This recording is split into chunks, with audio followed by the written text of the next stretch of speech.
Bismillahirrahmanirrahim.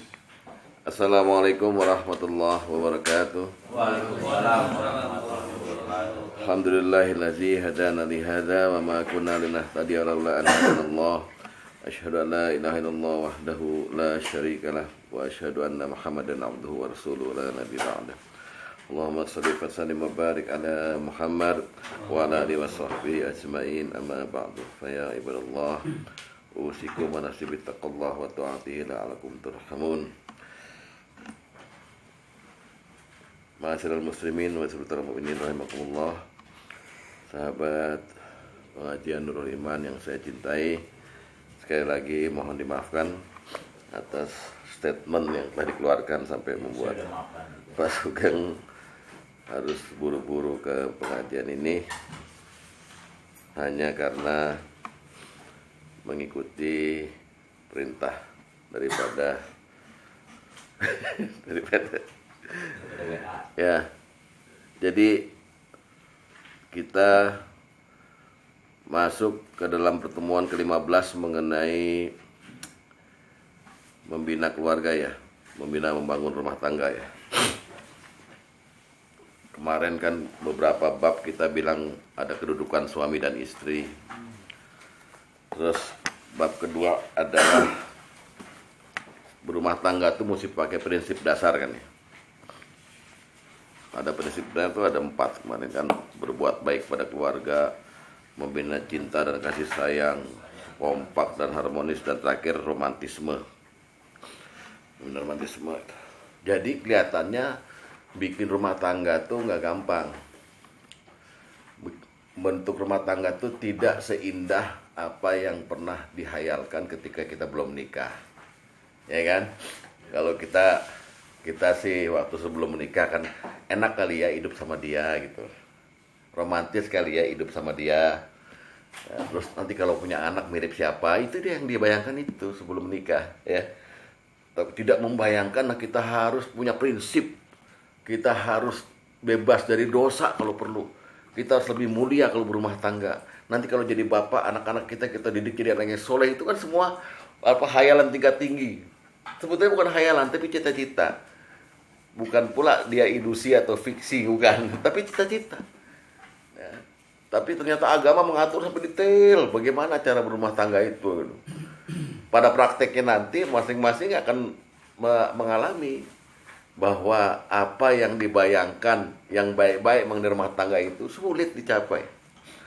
Sulit kita membuang ego kita, kemudian menjadikan diri kita pemimpin bagi orang-orang di rumah, itu sulit. Kadang-kadang disepelekan oleh istri hanya gara-gara tidak memenuhi keinginan ekonomi. Ya, ekonomi kita rada seret gitu, udah mulai istri. Karena yang dilihat dari keutamaan suami pertama itu dia lebih kuat, lebih unggul. Kalau mohon maaf ya, kalau ternyata kita nggak ada kegiatan aja. Saya nggak bilang nggak kerja, karena kerja itu jangan dibayangkan kantor ya, tapi kegiatan. Nggak ada kegiatan aja gitu, mulai istri itu turun tingkat penghormatannya kepada kita. Nggak ada kegiatan, aktivitas ekonomi agak mandek, penghasilan mandek, makin turun istri ya, mulai. Jadi kita akhirnya susah untuk menjadi pemimpin bagi rumah tangga, karena untuk ngatur diri kita sendiri juga susah kan gitu. Ini rada ini. Nah, kemarin di prinsip kemarin terakhir gitu, kita disuruh jadi orang yang sempurna, menciptakan kekompakan, harmonis dan romantisme, harus berbuat baik setiap saat, mengorbankan diri kita. Jangan sampai kita itu merasa kita yang nafkahin di rumah tangga, jadi kita boleh berbuat seenaknya berumah tangga. Wah, kita korbanin itu semua, kita kayak bentuk keluarga harmonis gitu. Apa itu yang dicari oleh Islam? Iya, ya. Masing-masing menyimpan dalam hati ya. Saya belum sampai kepada keluarga Islami yang ideal, itu belum sampai kan? Ya, kita masing-masing kita belum. Jangankan kita, ya, sampai tingkat ulama pun juga begitu. Ulama sampai tingkat itu semuanya mencari bagaimana itu. Gitu.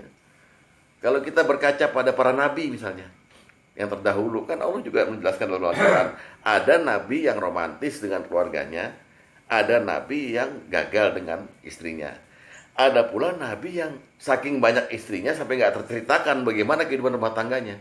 Nabi Sulaiman kan istrinya 900. Bagaimana? 900, Pak. Hidup. Nggak dipikirkan, jangan dibayangkan. Kalau dibayangkan, wah kalau gue gimana? Setahun nggak habis. Artinya kita nggak bisa melacak bagaimana kehidupan rumah tangga dia yang ideal menurut Islam ini. Ya misalnya di zaman Nabi Sulaiman, kalau ada Idul Fitri, lalu mau pulang kampung ke rumah mertua yang mana? 900. Misalnya itu udah mikirin kita kan. Belum THR buat anak, kalau anaknya dari satu anak, satu istri punya satu anak aja, THR-nya 900 kali amplop gitu. Misalnya kayak gitu-gitu. Jadi perlu kita berkaca kepada akhirnya yang paling dekat, yaitu Nabi Muhammad SAW, yang beliau mengaku bahwa beliau itu punya diri ini pribadi diberikan oleh Allah sebagai uswah. Tapi uswah yang al-hasanah, uswatun hasanah. Dia juga sebagai al-qudwah gitu, sebagai tontonan yang paling baik gitu. Jadi kalau kita ngelihat gerak-gerik Nabi itu, kata Siti Aisyah, dialah Quran berjalan gitu. Termasuk bagaimana cara membina rumah tangga. Walaupun Nabi pernah juga mentalak salah satu istrinya. Ya, anak dari Utsman, Hafsah. Hafsah itu pernah ditalak. Kemudian dirujuk kembali. Gitu. Tapi talaknya bukan karena apa-apa. Dan Nabi juga pernah akhirnya ditalakkan oleh Allah. Kalau mau ceraikan semua itu yang dia Al-Mujadilah ya, yang menggugat itu. Udah diceraikan saja. Tapi Nabi perlu waktu beberapa bulan untuk akhirnya merujuk kembali semua istrinya yang menuntut beliau secara ekonomi. Nah, perlakuan Nabi kepada istri-istrinya ini yang perlu kita contoh. Beliau nggak mau keluar mengucap kata-kata laknat sedikit pun, sehingga menyendiri di mihrabnya gitu di atas, yang hanya bisa didatangi oleh Umar, Utsman, Abu Bakar dan sebagainya. Istrinya didiamkan semua. Jadi kita kepengen punya kehidupan rumah tangga yang Islami seperti itu. Akhirnya kita harus juga melihat bagaimana Islam mengatur. Karena mesti kalau kita mau dijadiin manusia super oleh Allah, manusia yang bisa segalanya dalam rumah tangga, pasti ada batasan-batasan. Nah, batasan inilah yang mau kita omongin malam ini. Ya, batasannya cuma 3. Bagaimana kita mencintai keluarga ini, batasannya apa? Kan kalau kita disuruh jadi orang super nih, berarti kita disuruh mengutamakan keluarga di atas segalanya, kan gitu. Nah, ada batasannya mencintai. 1. Kedua, batasan akidah nanti, yang nggak boleh terlewati oleh seorang kepala keluarga nih, batasan kita. Yang ketiga adalah batasan kekuasaan atau batasan dominasi keluarga, sampai di mana dia. Jadi wilayah kerja mencintainya ada di mana, wilayah kerja keagamaan dalam keluarga ada di mana, dan wilayah kerja kekuasaan atau dominasi dia terhadap keluarga ada di mana. Kita bicarakan satu persatu dulu. Ya, pertama batasan kita mencintai keluarga. Nah, itu kita mesti punya batasan di prinsip nih. Walaupun kita disuruh mencintai, berbuat baik, sampai akhirnya seorang kepala rumah tangga bilang, wah gue sih kalau buat keluarga gue berkorban penuh gitu ya. Tapi prinsipnya, batasannya mencintai keluarga adalah tidak boleh cinta kepada Allah dan Rasulnya dikurangi gara-gara kita cinta sama keluarga. Bahkan cinta kepada Allah dan Rasulnya harus melebihi cinta kita pada istri dan anak-anak. Itu udah prinsip tuh. Batasannya di situ. Ya, jangan sampai malah akhirnya gara-gara saking cinta sama istri dan anak, sama cucu segala macam, kebanggaannya sebagai engkong, wah sekarang cucu saya sukses semua gitu, sampai lupa cinta kepada Allah. Jangan sampai membuat Allah cemburu ya. Ya, jadi itu Islam mengajarkan seperti itu. Kita buka surat At-Taubah ayat 24. Surat At-Taubah ayat 24.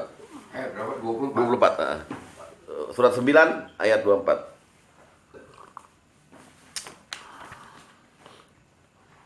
Wah, yang bikin teh siapa? Enak sekali nih. Amin. Ya. Insya Allah yang bikin teh kasih kebun teh sekalian lah. Amin. Siapa, Pak Sugan? Masukkan lah. Gulanya kebanyakan pas. Bener enggak?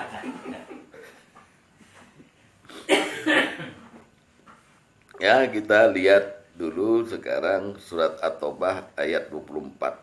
Di mana Allah berfirman, "Qul," katakan, "in kana aba'ukum wa abna'ukum wa ikhwanukum wa aswajukum wa ashiratukum wa amwalun qatara wa amwaluka Malu niktaro. niktaro ya. Oh ya, ulum niktarof tumuha wa tijaratun takhshawna kasadaha wa masakin tardawnaha, ya. Jangan semuanya itu artinya begini. Katakan jika bapak-bapak, anak-anak, saudara-saudara, istri-istri, kaum keluargamu, harta kekayaanmu yang kamu usahakan, perjalanan yang kamu khawatiri kerugiannya, dan tempat tinggal yang kamu sukai, ahabba ilaikum minallahi wa rasulih, lebih kamu cintai dari Allah dan Rasulnya dan dari berjihad di jalannya, wa jihadi fisabilillah, kata Allah, wa tarabbasu hatta ya'tiyallahu bi amrih, tunggu sampai Allah datang keputusannya. Wallahu la yahdil qaumal fasikin. Allah tidak memberi petunjuk pada orang fasik. Jadi inilah yang Allah kasih batasan. Kalau bapak-bapak kamu, kita kan suka bangga sama bapak kita. Turunan Demang, turunan bupati, turunan gubernur, turunan apa. Anak-anakmu. Ini harta semua yang disebut nih. Kita bangga sama anak. Jangan kita semua Pak Sugeng juga bangga sama Dani, ya kan? Apalagi harapannya kalau saya dikasih umur panjang, sampai Aban kawin saya masih bisa nyaksiin gitu ya. Aban kawin dia umur 90. Dia lewat kita sengkat aja. Mau mana lo? Tapi aminin dulu. Sama seperti Pak Tom kan harapannya 90 ya. Top-topnya maksimalnya gitu ya. Ya, naik angkot diusir. Terus serangan jantung di dalam lagi. Ya. Anak-anakmu, saudara-saudaramu yang kamu banggakan, istri, kaum keluargamu, harta kekayaan yang kamu usahakan, perniagaan, bisnis yang kamu khawatir kerugiannya, dan rumah-rumah yang kamu sukai, kamu banggakan itu, lebih kamu cintai, lebih kamu usahakan gitu. Dari cinta kamu kepada Allah dan Rasulnya, tunggu tanggal mainnya, kata Allah gitu. Coming up. Awas lo, itu kan cuman lo. Jadi batasan pertama mencintai, jangan sampai cinta pada istri aja, ya. Memuja-muja istri, anak-anak itu melebihi cinta pada Allah dan Rasulnya. Bagaimana nih prakteknya? Diancam begini kita. Artinya lu jangan. Nah itu ada pesan Jibril pada Rasulullah. Wa ahbib man syi'ta fa innaka mufariquh. Muhammad, cintai saja siapa-siapa yang mau kamu cintai. Silakan aja gitu. Fa innaka mufariquh, tapi ingat loh, kamu akan berpisah dengannya. Pak, makin orang mencintai sesuatu, ginilah saya kasih gambarnya. Saya sama Pak Luli, adik kakak. Dari kecil udah saling mencintai lah. Bukan mencintai karena jenis kelamin suami istri lah, adik kakak. Dengan saya pada Pak Asep yang bukan adik kakak, saya ribut sama Pak Asep. Sakit hati saya gitu. Tapi mudah maaf-maafan beres. Kalau saya ribut sama adik kandung saya, kakak kandung saya, lebih dalam sakitnya. Karena udah keburu mencintai duluan. Kalau sama ini gak ada sambungan batin. Amin. Nah, kekhawatiran agama itu kalau kita sama istri ini mencintai, dalam banget. Sehingga kita lupa ada benang yang mesti kita sambung sama Allah. Saking dalamnya gitu. Paham ya? Makanya ada aturan talak rujuk. Karena kalau saking dalamnya, begitu kita sakit hati sama istri, lebih parah. Karena udah keburu sayang. Jadi sayang itu bisa kemudian menjadi berbalik, menjadi tidak. Paham? Itu juga kalau kita cinta sama Allah udah paling dalam, Allah cinta paling dalam, lalu kita membuat Allah cemburu gitu. Allah bilang, tunggu loh, 360 derajat. saya putuskan sesuatu gitu. Ya, banyak orang yang contoh nih ya, saking cintanya kita sama anak, kita ngarepin anak itu kemudian jadi mandiri dan suatu saat udah tua bisa bantu kita. Ya kan? Aku sih sambil belanja nih ibu-ibu nih, aku sih udah aman, anak-anak mapan semua, udah lulus, udah kawin. Ntar kalau aku udah tua, paling aku ikut salah satu. Nah, di situ mulai Allah marah bukan pada kita sebetulnya, marah pada tuh anak. Kamu kalau sholat bilangnya apa? Wa iyyaka nasta'in. Hanya kepadamu kami mohon pertolongan. Sekarang anak diandelin sebagai sentral pertolongan. Tunggu. Kalau nggak tuh anak gue bikin dia mati muda, gitu ya. Dia bisa nggak mati muda, tapi nggak bisa nolong lu. Hidup terus sama lu, tapi nggak bisa nolong lu. Malah nggak bisa memuliakan orang tua. Gitu. Jadi dihambat gitu. Hati-hati kalau cinta sama anak, gitu, cinta sama istri, cinta sama keluarga, sama rumah kita, jangan sampai berlebihan. Jangan over, biasa aja. Biasa aja. Ya, karena kita akan berpisah dengannya. Nah, inilah cinta kita kepada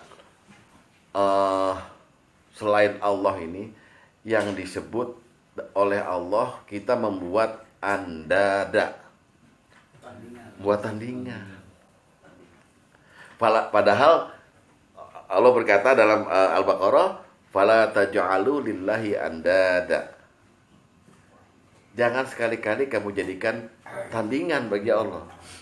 Jadi buat tandingan tuh bukan Allah suruh lomba, suruh bertanding. Kita cinta sama Allah, ngakunya gitu. Terus kita kawin, cinta sama keluarga segala macam gitu. Cinta kepada keluarga lebih tinggi daripada cinta kepada Allah. Nah, itu membuat tandingan. Berkorban pada keluarga lebih tinggi daripada berkorban untuk Allah. Itu buat tandingan. Gampangannya beginilah, saking kita memuliakan istri ya, kan ini diperintah. Tapi kita lupa sama batasan. Setengah 4 pagi, belum subuh, setengah 3 pagi, lagi anaknya tidur, istrinya ngomong, "Mas, sakit perut, Mas, bawa aku ke rumah sakit, Mas." Kalau bapak yang punya mobil, punya kendaraan, langsung wah, jebret, bangunin anak. Ya kan? Saking sayangnya sama istri. Sampai rumah sakit, cari tempat terbaik untuk istri. Saking sayangnya gitu. Setengah 4 pagi, Pak Asep. Mas, tolong. Ini juga setengah 4 pagi, Allah merintah kita bangun, tahajud. Wa minal laili fatahajat bihi nafilatan lak. Dan di sebagian malam, bangun kamu untuk tahajud gitu. Boro-boro bangun. Nggak sama perlakuannya dengan kepada istri. Lebih cinta mana? Istri apa Allah? Jadi itu gambaran. Nah, disindir oleh Allah dalam Al-Baqarah. Wa minan nasi mayattakhidzu min dunillahi andada. Ya. Yuhibbunahum kahubbillah. Dan di antara manusia ada yang membuat tandingan terhadap Allah. Mereka mencintai si tandingan itu seperti mereka mencintai Allah. Tapi orang beriman nggak begitu. Walladzina amanu asyaddu hubbalillah. Dalam Al-Baqarah itu. Orang beriman sangat cintanya pada Allah. Nah, kita udah bener belum sesuai ayat ini? Buka Al-Baqarah 165. Al-Baqarah 165.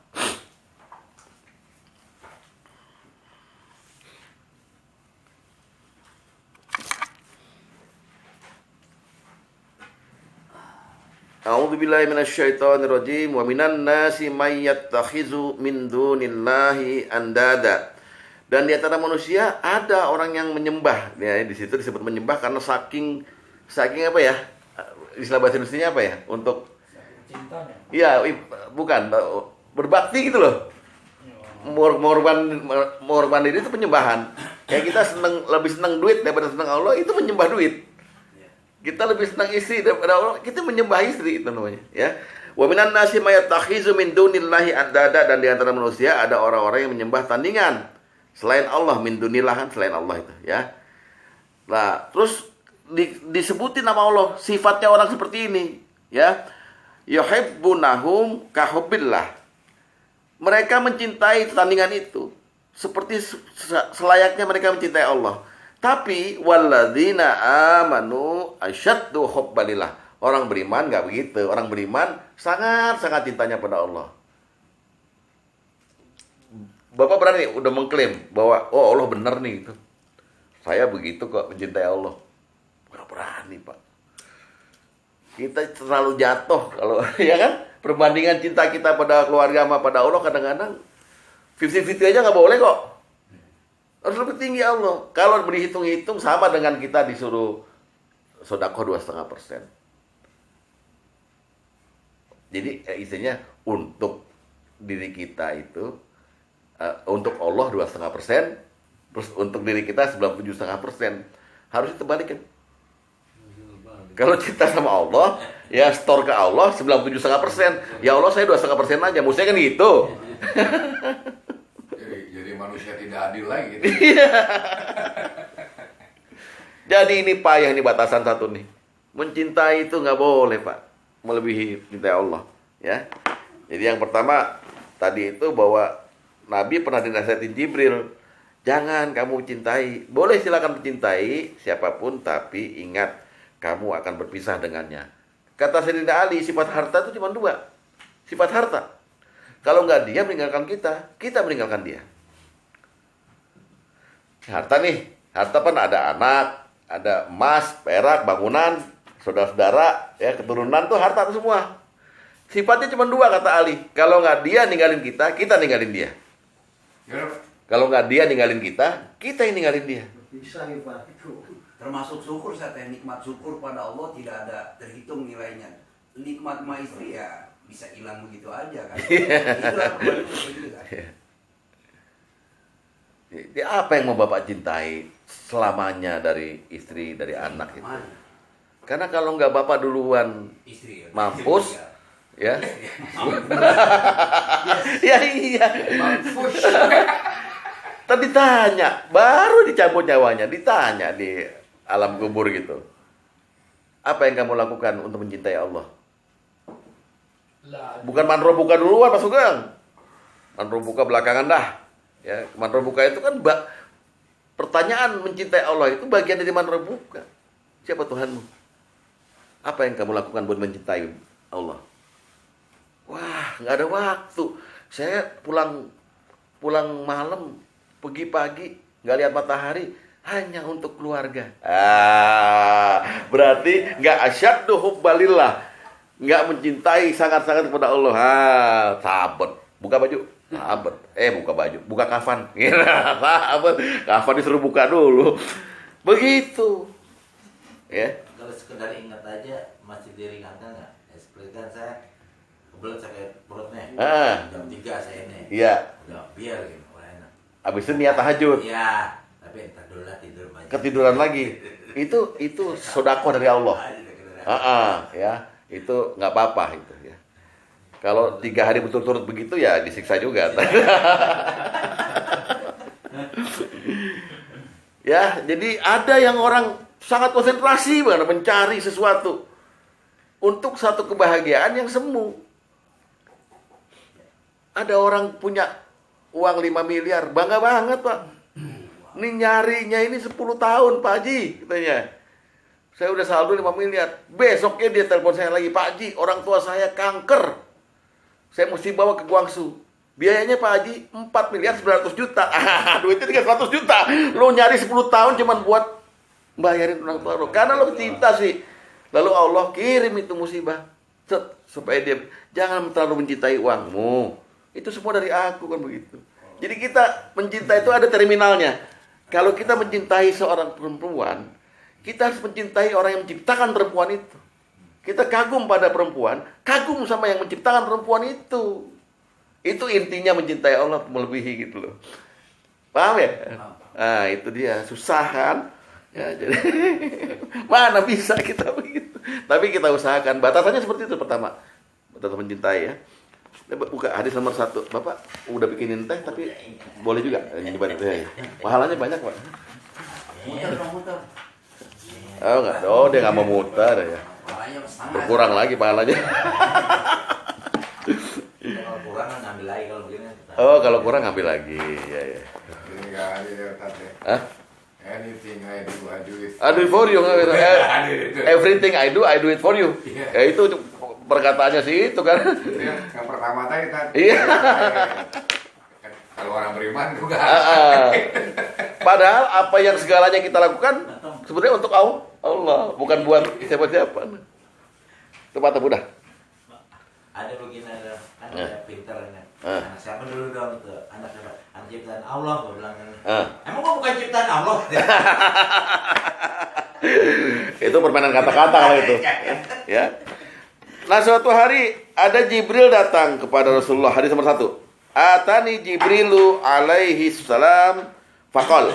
Jibril alaihissalam datang padaku lalu berkata, "Ya Muhammad, wahai Muhammad, aish ma syi'ta fa innaka mayyitun." Ya, hiduplah sesukamu, aish ma syi'ta. Tapi ingatlah kamu akan mati. Jadi jangan macam-macam dah kan gitu maksudnya. Nah, yang kedua itu, nasihat kedua, wa ahbib man syi'ta fa innaka Mafariku apa mufariku sih tadi? bisa mafariku, bisa mufariku. Bisa Ya, dalam sebetulnya ada satu lagi hadis seperti ini di Abu Daud yang nggak pakai nomor 4 dan nomor 5, mufariku. Oh. Ya. Tapi jangan tanya saya bedanya apa, itu nausorob tuh Pak Agus. Ya. Ntar panjang sampai lupa sama materi. Ya. Mufariku atau mafariku, cintailah siapa yang kamu suka, tapi ingatlah bahwa sesungguhnya engkau akan berpisah dengannya. Tapi kalau mencintai Allah, kamu nggak akan berpisah sama Allah. Nggak akan berpisah sama Allah. Allah maha hidup dan maha kekal. Beda kan? Ya kan? Kenapa kita seperti awal daripada ayat tadi? Ya. Kita kan keseringannya kalau membuat bahagia daripada anggota keluarga, dia tersenyum, dia terlihat senang, kita ikut senang kan? Ya. Ya kan? Bahagia Bukan kita. buat diri kita gitu loh maksudnya. Ya. Terus? Tapi pertanyaan terakhir ya, kita pernah sih nggak ngerasain bahwa Allah senang kalau kita cinta sama dia? Iya. Kan ini dulu dong. Iya. Supaya kita bisa benar-benar lebih mencintai Allah gitu. Iya. Kan? Iya. Jadi kita pahami banget. Kita kalau bertindak baik sama anggota keluarga, dia sayang sama kita kan. Dia perhatiin kita, ya kan. Pokoknya semuanya diperhatiin lah, ya kan. Ya dikasih Nah, feedback lah. Ya, ada kickbacknya gitu Iya. kan. Nah, sekarang buat kita semua ngerasain nggak kickback Allah? Ini yang kita harus gali gitu. Iya. Supaya kita benar-benar seperti ayat yang terakhir. Iya. Apa yang kita rasain? Sayang ngasih Allah sama kita. Tadi Ustadz bilang sama yang kita cintai kita akan berpisah, tapi sama Allah Nggak berpisah. Nggak bakal pisah ya. Ini satu. Kedua, sayangnya gimana? Iya. Ngerasain nggak kita sayang Allah sama kita? Sebetulnya kita udah ngomong tapi belum ngerasain. Kita selalu bilang begini, gue sih nyari ridho Allah aja. Ridho tuh artinya seneng. Iya. Gue nyari Allah seneng aja sama gue kan, dia nyari ridho. Tapi itu semacam kayak kalimat khayalan gitu. Apa yang Anda lakukan kok bilang nyari ridho gitu. Jadi kalau Anda misalnya ngasih belanja istri, Anda harapkan Allah ridho gitu. Gitu kan mestinya ya. Ya gitu. Jadi cinta pada Allah itu sebetulnya dengan apa, mengikuti. Mengaitkan gitu. Iya, mengaitkan. Ah. Pokoknya nyari ridho. Satu itu. Jadi sekarang kalau Bapak bilang Bapak nyari ridho, sebenarnya Bapak lagi mencari cinta Allah pada Bapak. Nyari cinta Allah. Ya. Artinya berarti itu di atas daripada cinta kepada yang lagi Bapak perankan gitu loh maksudnya. Ya kan? Kita minta kickback.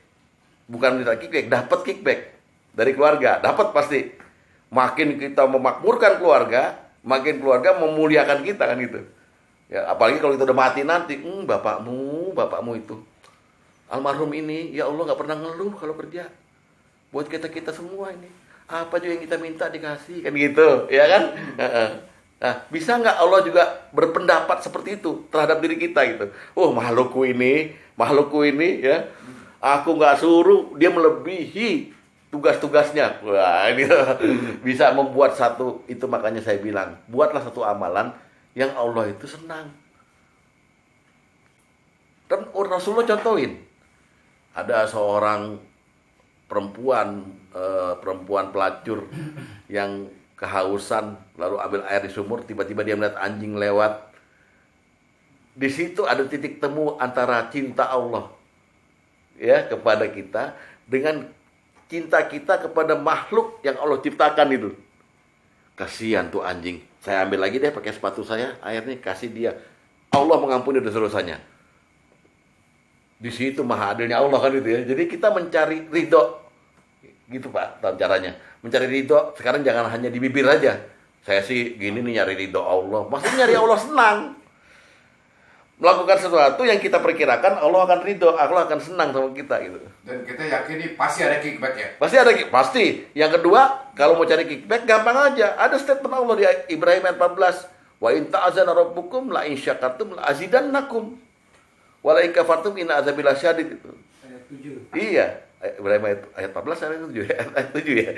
Ibrahim. Ya, Allah udah mengumumkan padamu kalau kamu bersyukur, aku akan kickback. Jadi aku akan upah kamu gitu. Apalagi orang beriman ya dan yang beramal soleh sesuai dengan syariat gitu dan membuat aku ridho gitu. Falahum ajrun ghairu mamnun. Kickbackku nggak putus-putus. Ada aja gitu ya. Kayak Pak Sugeng naik motor, ada duit tuh nerima, lupa nih yang listrik jeder. Jadi nggak balance yang diterima sama yang dikeluarkan ke bengkel gitu. Jadi itu salah satu yang harus kita imanin, kickback itu ya. Iya, kickback jangan bilang nggak, gue sih nggak ngarepin surga lah. Yang penting Allah ridho. Kalau nggak di dunia pasti di akhirat. Pasti di akhirat. Mencari ridho Allahnya ada amal diarkannya Pak ya. Amal biarkan. Jangan cuma jangan niat doang, jangan diucapin doang gitu ya. Kayak saya bilang, Bapak nggak bisa naik haji, itu perkiraan Bapak.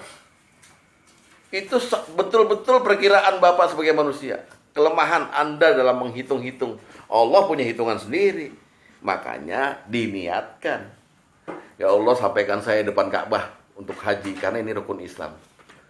Nyampe. Amin. Nyampe. Emang lu kata biaya itu cuma dari bos, dari dagang. Siapa bilang min haitsu la yahtasib, dari arah yang nggak diduga-duga. Gitu. Emang udah pernah ngitung rumah yang kita tempatin sekarang itu adalah memang hasil dari gaji kita sisihkan gitu? Enggak. 90% dari Allah itu. Kok bisa jadi ya gue beli pintu jati begini? Kalau sekarang beli ketengan kan nggak mau kita, pelit kita. Beli jati enak aja, udah pakai triplek aja gitu. Jadi ada pelitnya. Tapi dulu kok bisa kita bikin. Ya, jadi itu ternyata Allah kickbacknya begitu. Pasti ada salah satu perbuatan kita yang membuat Allah ridho. Menikah contohnya. Menikah dengan niat untuk menjaga kehormatan, Allah ridho. Habis itu kalau suka ngapain istri malah lain lagi urusannya kan. Misalnya plak. Wah. Batal ridhonya Allah itu. Ya. Nah, salah satu bukti kita cinta sama Allah adalah kita ngikutin Rasul sama dengan cinta pada Rasul. Karena paket gitu. Kalau ngaku cinta sama Allah, mesti harus cinta sama Rasul, sama Muhammad sallallahu alaihi wasallam. Ya. Surat Ali Imran ayat 31.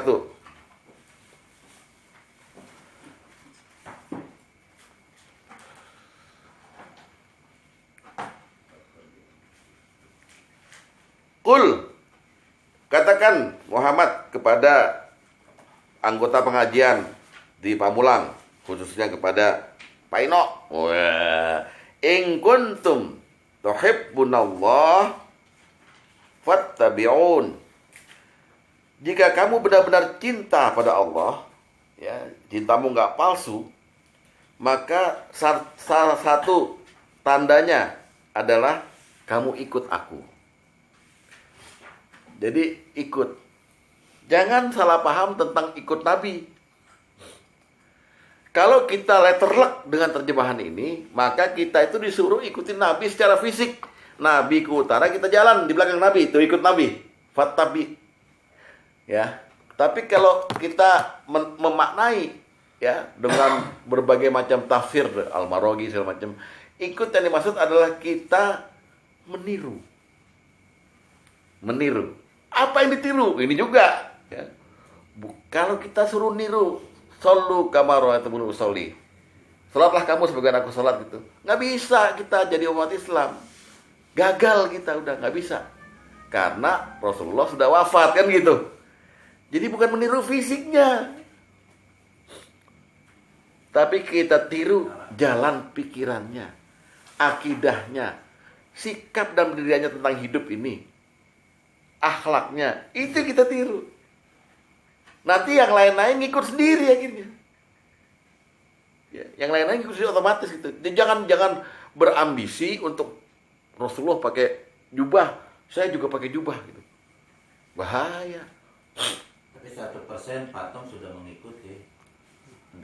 Ya, ini udah 3 nih, kurang 1 lagi. Oh, mengikuti. Iya. 11. Kata aku buat karena patung bukan nabi, mau bolehnya 4, ya gitu kan? Lo mau bilang gitu kan, patung bukan nabi, emang bukan nabi dia. Enggak, nih urusan ngiri, Pak, urusan ngiri. 2 gagal ya. No, tenang aja no, udah yang kedua sekarang. Tenang ya dia, gue udah kayak gitu. Kalau di Rasman juga udah tuh. Pada nakui semuanya. Ya. Jadi kalau kamu cinta sama Allah, kamu mesti ikut aku. Dengan ikut aku, sama dengan kamu mencintai aku juga. Cinta sama Rasul. Minimal kita tidak menyetujui orang yang mencela Rasul. Boleh marah gitu, tapi minimal kita nggak menyetujui dalam hati nih. Ah, salah orang itu, Rasul bukan seperti itu. Kan banyak kan Rasul dicela sekarang. Lebih mulia mana? Insinyur Soekarno dengan Muhammad, nenek. Ya, itu pencelaan pada Rasulullah. Ya. Kita minimal nggak setuju aja, jangan kita celah lagi dia, sama aja Allah nggak ridho. Jadi Rasul itu kita juga jangan gulu. Rasulullah kan cukup males kalau dengar orang seolah-olah menyembah dia juga. Dia manusia. Saya basyar mislukum. Aku manusia seperti kamu juga. Itu bedanya kamu sama saya, kata Rasulullah, yuha ilayya. Diwahyukan padaku wahyu-wahyu yang turun dari langit padaku gitu. Ya. Nah, setuju nggak setuju, kita oleh Rasulullah disebut nggak beriman. Kalau kamu nggak sanggup mencintai aku, maksudnya kalau Rasulullah nggak sanggup mencintai aku dan Allah gitu lah kira-kira ya. Melebihi cintamu pada bapakmu, anakmu dan manusia seluruhnya.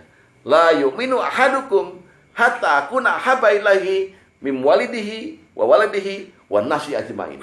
Gawat nih Pak Eno. Kita disebut cacat kita punya iman. Belum iman sempurna itu. Kalau kita nggak sanggup mencintai Rasulullah, melebihi cinta kita kepada bapak kita, anak kita, dan manusia seluruhnya. Udah ada batasannya. Hadis nomor 2. Hadis nomor 2.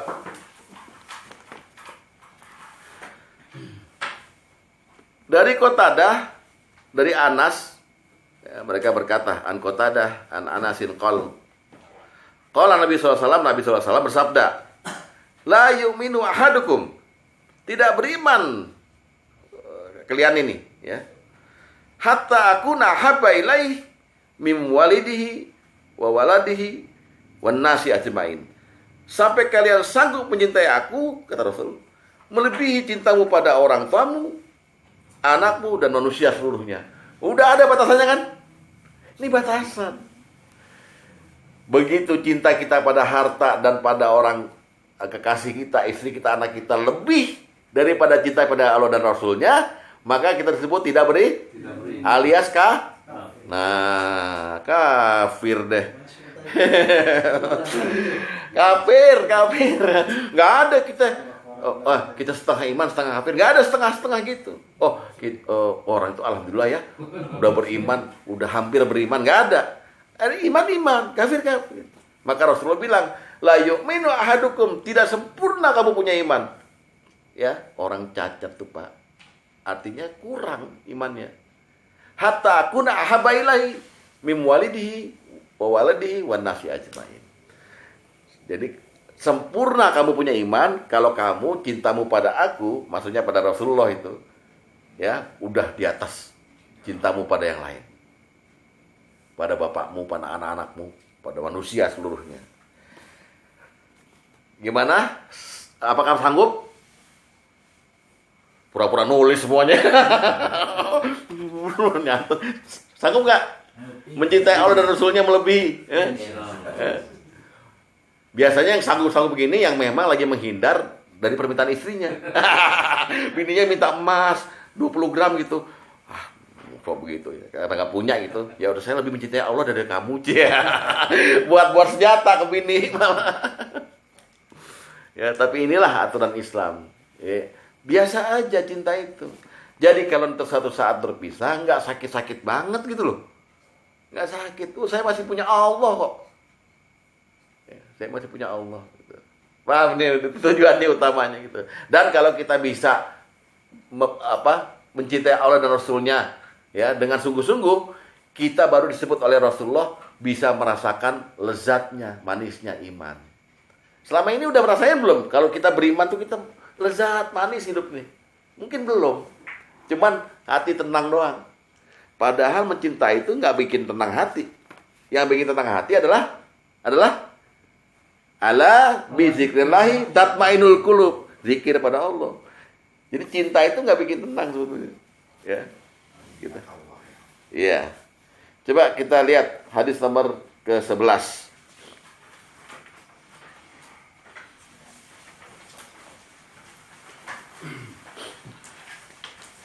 Dari Anas bin Malik radhiyallahu anhu dari Nabi sallallahu alaihi wasallam, beliau bersabda, 3 perkara, ya. Salasun mangkuna fihi wajada, ya, wajada halawatal iman. Yang apabila ada pada diri seseorang, dia akan mendapatkan manisnya iman. Apa yang pertama perkaranya? Ya, ayyakuna Allah wa rasuluhu ahabba ilaihi mimma siwahuma. Ya, dijadikannya Allah dan Rasulnya lebih cintai daripada selain keduanya. Waduh. Ya. Yang kedua, jika dia mencintai seseorang, dia tidak mencintainya kecuali karena Allah. Berat ini, Pak. Ya. Emang pernah Bapak dulu waktu pacaran nih sama istri, Bapak bilang, aku cinta padamu karena Allah. Siapa yang ngomong gitu sama pacarnya dulu? Siapa? Angkat tangan sini, gue cekek sini. Mana pernah ini? Ya, kita rata-rata cinta sama manusia karena nafsu, bukan karena Allah. Sedangkan orang yang bisa merasakan dia punya iman, dia tidak mencintai seseorang kecuali karena Allah. Nah, sekarang itu ada kaum anak muda yang bikin pengajian tuh bilang, ya ukhti, ya akhi, ya, anak uhibbu supermi, ya, cinta sama dia nih, ya, karena Allah itu. Jadi kita telat sebenarnya nih, bahas ini telat. Udah pada kafir semua, ya. Lumayan buat obat. Aku cinta. Jadi kalau minta ampun tahu yang diminta ampun. Ya Allah, maaf waktu itu nggak mencintai kamu kan gitu ya. Udah sampai sini udah nggak ada pertanyaan ya. Batasan mencintai seperti itu. Bab 1 lewat nih udah. Bab 2 sekarang batasan akidah. Ya, yang soal mencintai ada pertanyaan nggak? Atau komen? Yang soal mencintai ini. Ya, batasannya seperti itu. Jadi jangan bilang lagi, saya berjuang untuk keluarga. Bukan. Saya berjuang untuk keluarga karena Allah, boleh. Tadi itu Pak Ustadz waktu ngasih contoh Amsal ini, kita memberikan pada istri yang diminta sambil kita menyebut saya ini cuma mencari ridho Allah. Ya, terus? Itu kan harus ada perbuatannya yang disebut mencari ridho Allah. Ya. Itu kan. Kalau dia nggak melakukannya, berarti kan sebetulnya itu kategori di situ harusnya kan itu cuma diberikannya istri aja, berarti nggak tercover dalam kata-kata yang tadi, Pak. Yang mana yang nggak tercover? Mencari ridhonya itu. Harusnya kan lebih dicintai Allah daripada istri kan. Terus untuk mencapai ridhonya itu kan. Bapak nanya apa statement nih? Ya. Itu termasuk penjelasannya itu di mana gitu Pak untuk aplikasinya. Yang penting begini, pokoknya kita ini sebetulnya kita disuruh setiap saat ingat Allah, gitu aja deh. Jadi walaupun kita hanya baru niat, belum ngomong tapi belum diwujudkan, kalau dasarnya karena ingat Allah, sehingga kita udah dianggap mencintai Allah itu. Pelaksanaannya mah ya bisa lain-lain kan, bisa lain-lain lo belakangan gitu. Termasuk janji kepada istri, ya, yang mungkin kita juga kalau kita gantungin diri kita sendiri belum tentu kita bisa. Ya masuk gang, janji naik haji bareng istri gitu. Dia merasa belum tentu. Tapi kalau kita gantungkan janji ini pada Allah, ya, demi Allah, untuk supaya Allah ridho sama kita berdua, insya Allah kita naik haji ya, gitu. Beda kalau ngelibatin Allah dalam setiap kata-kata, setiap niat, gitu. Jadi nanti Allah tolong. Kan intinya begitu, Pak. Jangan kita ini ngandelin diri sendiri. Kita sering lupa. Ya, saya udah kasih contoh banyak lah. Ya kita ditanya orang, kok sekarang sukses ya gitu. Iya, yang penting lu tekun. Nah kan gitu. Jadi lupa kalau Allah yang kasih sukses ini Allah gitu. Yang penting lu tekun kerja kayak gitu. Allah tuh cemburu, Pak. Kok lebih senang sama makhluk ketimbang sama saya gitu. Ya, jadi batasan kita tuh kita disuruh berwawasan luas. Ya, kalau saya bangga punya anak ini, maka saya harus salut kepada yang membuat anak ini. Dia makhluk Allah juga.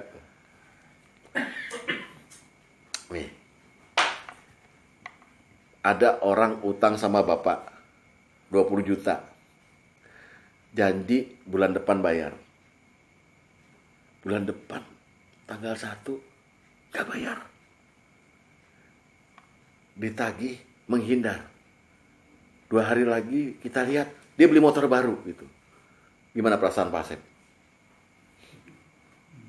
Hah? Enggak bener nih. Hah? Perasaannya marah apa gimana? Hah? Hah? Berhentiin sayang hatinya. Dia itu makhluk Allah juga. Allah tanggung jawab. Bapak marah, dongkol, nggak balik duit. Kalau Bapak dongkol, karena konsentrasi Bapak membenci orang itu, hanya orang itu. Bapak nggak mikir Allah, gitu loh.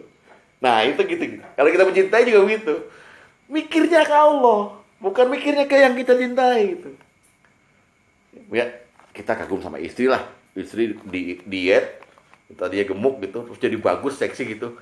Kita, wih, sekarang boleh juga kamu. Jangan gitu. Ya Allah, nah Masya Allah, berhasil ya kamu diet. Berarti Allah yang membuat dia berhasil.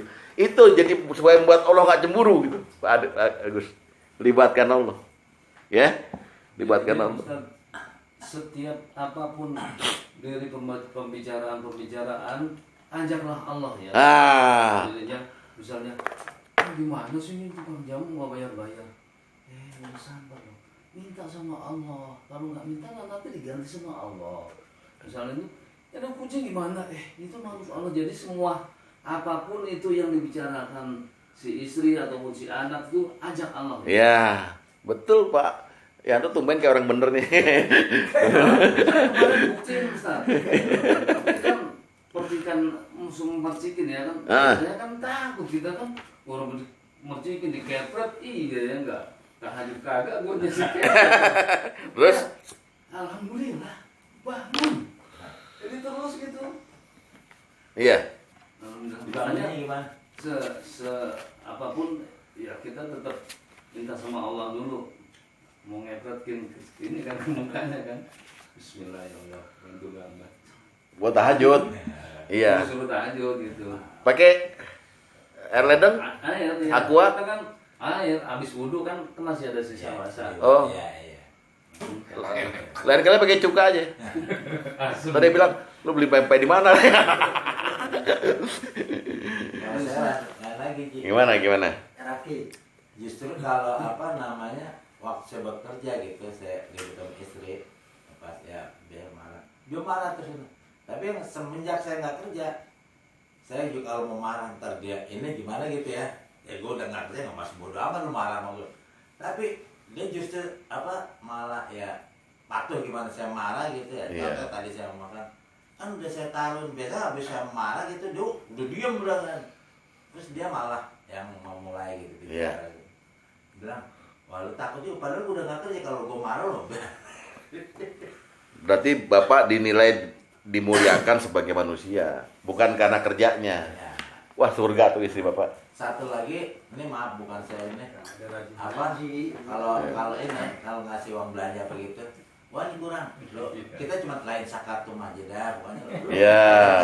Ngasih belanja. Iya. Dia bilang kurang. Kurang lain sakatum aja lo. Lain sakatum aja benar. Ha? Iya, lain sakatum aja. Iya. Gitu. Iya, udah Alhamdulillah gitu. jadi orang bener semua ya. Kita nerima kurang segitu. Ah, gue sih lain sakatum aja dah. Bagus. Kalau icat lah, kalau dibangunin nggak bang syukur, bangun deh bangun. Ya, ntar kalau lo udah lewat syukur, ya kalau lo nggak bangunin mau gimana? Iya. Iya, benar. Tapi saya kadang kesel juga nih Pak Ustadz, misalnya lagi ngaji, istri nanya nih, ya nulang gitu terus. Ini kapan gua ngaji nih, gini gitu terus.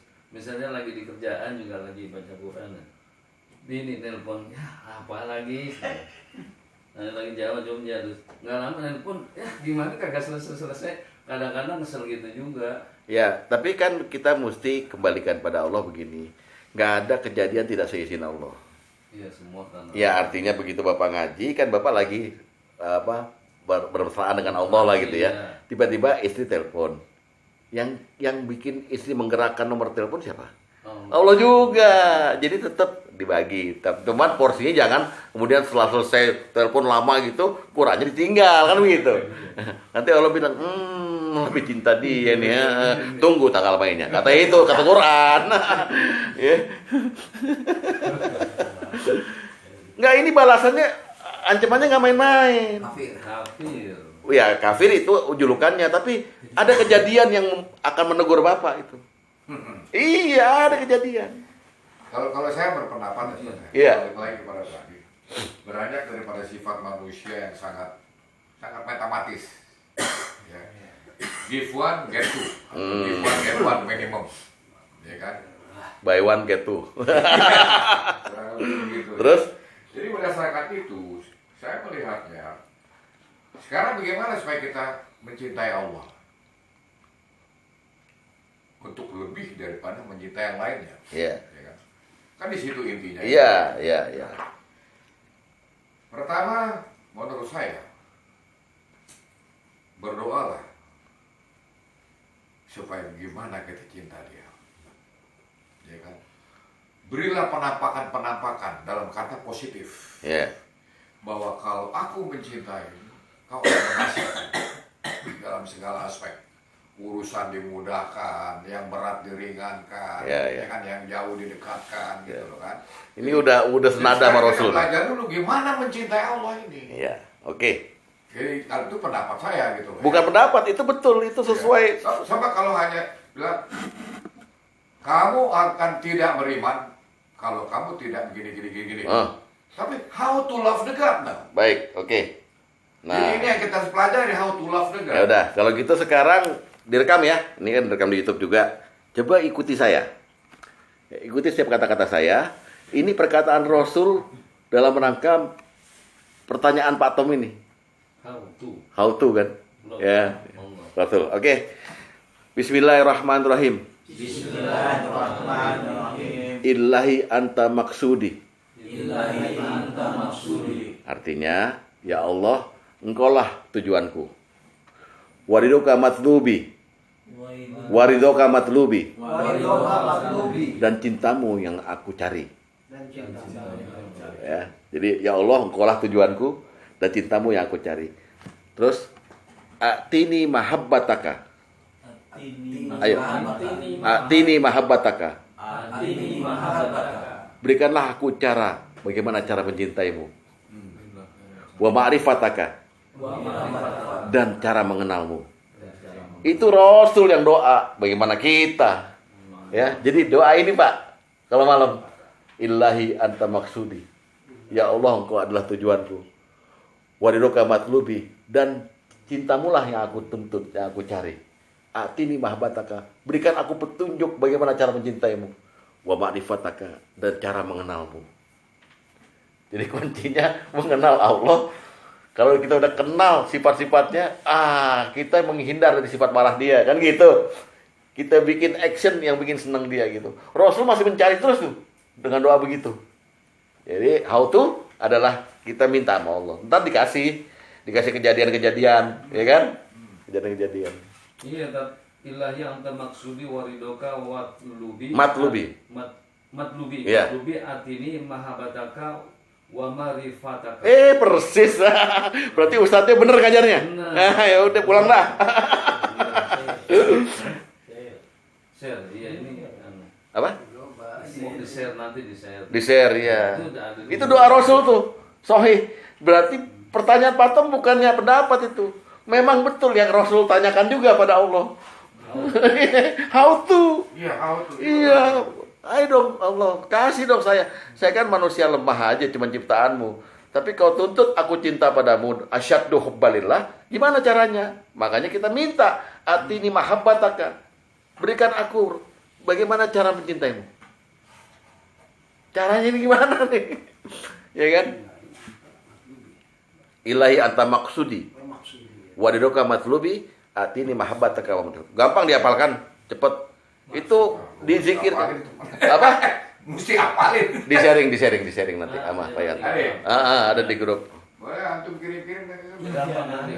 Mau dapat mahal. Diancam. Diancam. Saya harapkan itu menjawab pertanyaan Bapak, ya. Saya harapkan itu menjawab. Jadi Rasul pun sebetulnya diberi ilham, diberi wahyu oleh Rasulullah untuk mengucapkan itu, oleh Allah untuk mengucapkan itu. Kamu kalau mau mencintai aku, ya ucapkan ini, ntar aku kasih deh. Gitu. Banyak Pak kejadian-kejadian yang kita itu diuji. Gimana kita cinta sejauh apa kita cinta sama Allah. Saya ngalamin kemarin begini. Di musola kantor saya, kita sholat asar. Tiba-tiba habis asar, imam udah salam, barisan paling depan berdiri ke arah kita. Assalamualaikum warahmatullahi wabarakatuh. Bapak-bapak, ibu-ibu sekalian, istri saya kena kanker rahim. Butuh darah 6 darah dari PMI. Satunya 360.000 gitu. Saya harapkan keridoan, keikhlasan bapak-bapak. Ngumpulin dah tuh. Ngumpulin. Salah satu jamaah mencegat dia dulu gitu, jangan keluar. Punya nomor rekening nggak? Punya.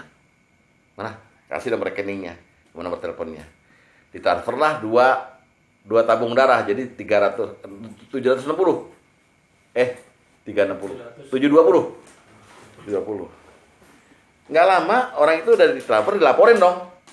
Ya, ini karena Allah semua nih, karena Allah ya, bukan kita ria atau apa.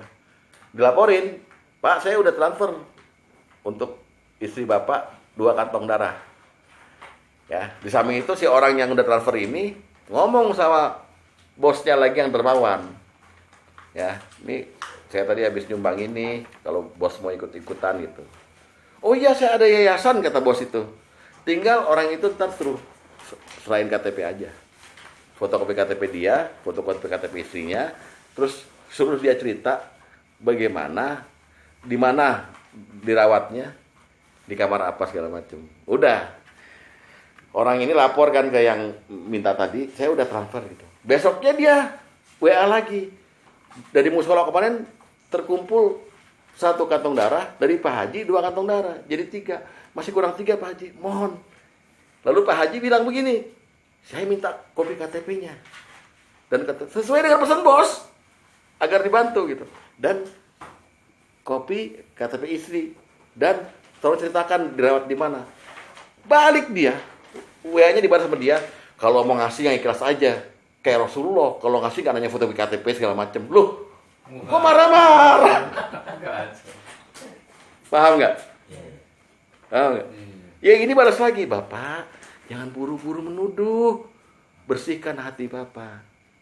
Dibalas lagi, iya tapi nggak pernah ada orang mau ngasih ikhlas, ya, pakai nanya foto KTP. Oh bukan begitu, ini mau data mau saya kasih, bos, gitu. Baru cair hatinya. Oh iya maaf kalau gitu, saya pikir Bapak nggak percaya sama saya. Terjadi itu. Ini tidak akan terjadi kalau dimulai dari awal dia juga mencintai istrinya itu karena Allah. Jadi ini Pak, abang rumit dalam kejadian nyata Pak Tom. Untuk membuat Allah senang rumit. Kita kan berusaha jadi manusia sempurna lah. Ya, kalau jadi suami yang sempurna gitu ya.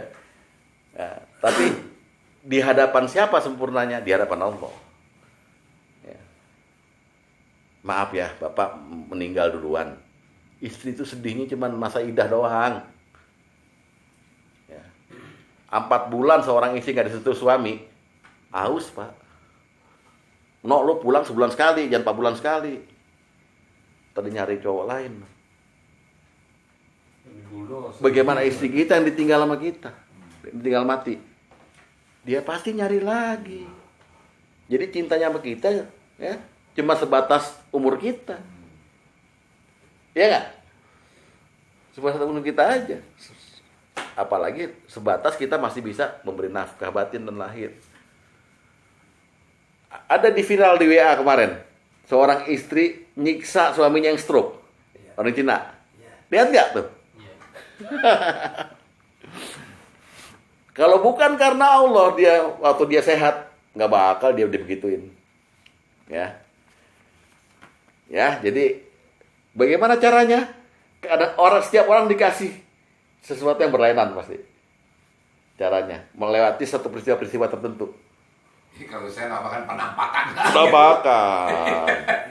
Ya, tanda kutip positif Pak, penampakan. Iya, petunjuk lah, jangan penampakan. Petunjuk lah gitu. Ya. Oke, kita beranjak ke kedua, yaitu batasan akidah. Apa ini maksud batasan akidah? Hanya ada 2. 1, jangan sampai anak dan istri dan harta melalaikan kamu dari mengingat Allah. Jadi gara-gara kita ini konsentrasi kepada keluarga sampai kita lalai dari ingat pada Allah. 1. Terus yang kedua, hendaknya kita jaga betul agar anak istri kita, keluarga kita tetap sholat. Tetap sholat. Robbi ja'alni muqimas sholati wa min dzurriyyati rabbana wa taqabbal doa. Itu ada doanya yang kita hafalin waktu itu beberapa tahun lalu, kita hafalin di sini. Robbi ja'alni muqimas sholat, ya kan? Ya Allah, Tuhanku jadikan aku orang yang mukim dalam sholat. Sholat menetap dalam diri kita. Jadi sholat itu, mohon maaf ya, siapa yang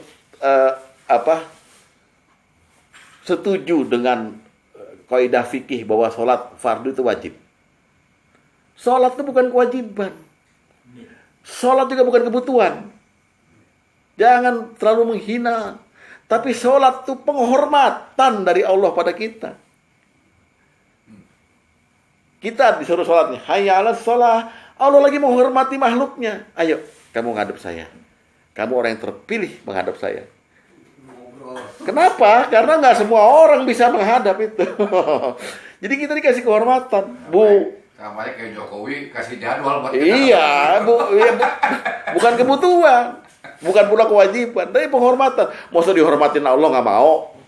Kan gitu. Jadi kita mengabadikan sholat itu di keluarga kita, diri kita dan keluarga kita. 2 jadi ya, akidah kita jangan melenceng nih.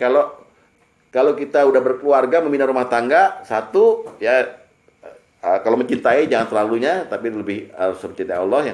Yang kedua di akidah ini adalah jangan sampai keluarga membuat kita lalai dari mengingat Allah, dan tetap laksanakan sholat pada diri dan keluarga sampai kita nggak ada umur lagi. Surat 63 ayat 9. 63. Ya, surat 63 ayat 9.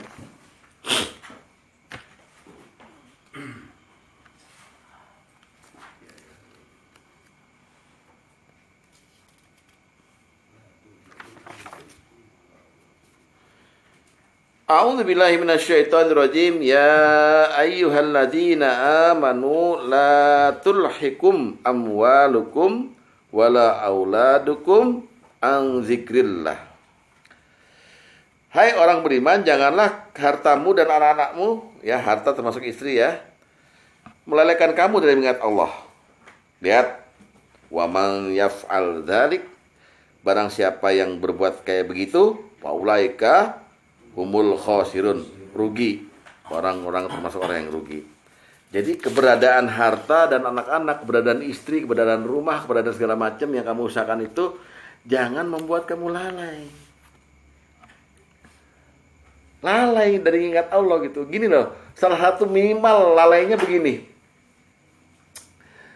Aduh, makanya saya dulu berapa puluh tahun lalu pernah di pengajian ini bilang begini. Seandainya Bapak mau merenung di tengah malam, ngelihat harta Bapak itu duduk di tengah rumah, nggak usah tahajud, lihat terus pikirkan dari mana dia berasal, halal haramkah, itu cukup udah bisa kita mengingat Allah. Kadang-kadang kita tabrak aja kan, yang haram juga kan, alah ini yang penting kan, yang penting jadi banda ya. Kalau duit itu kan yang penting jadi banda gitu, kurang ajar nggak peduli halal atau haram gitu. Nah sekarang nggak boleh begitu. Jadi banda. Iya, ini duit daripada gue pakai madon, mendingan beliin TV, beliin apa, jadi ada barangnya gitu. Sementara Pak Sugeng berjuangnya itu untuk nyicil kok, nyicil AC gitu.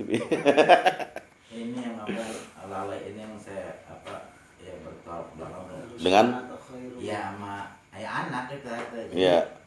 Ines berangkat kerja kan jam 12 kurang 5 menit.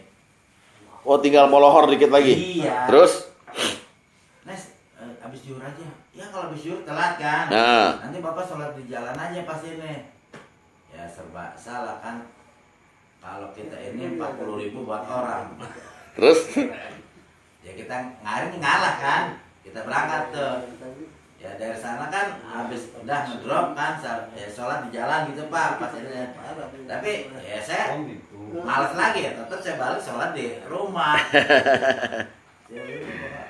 Ya di situ yang bertentangan gimana salah? Ya, setengah 12 mana berangkatnya? Ya itu apa? Karena dia setengah 12 gitu. Kelamaan artinya nunggu di ini. Seharusnya tuh begitu. Ya, jadi ayat ini maknanya beginilah. Hartamu, anak-anakmu, harta termasuk istri ya. Jadi kita akan dikasih ujian, Pak.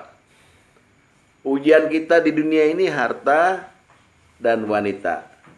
Harta itu termasuk anak-anak. Wanita juga termasuk harta. Jadi harta dan wanita. Ujian kita itu.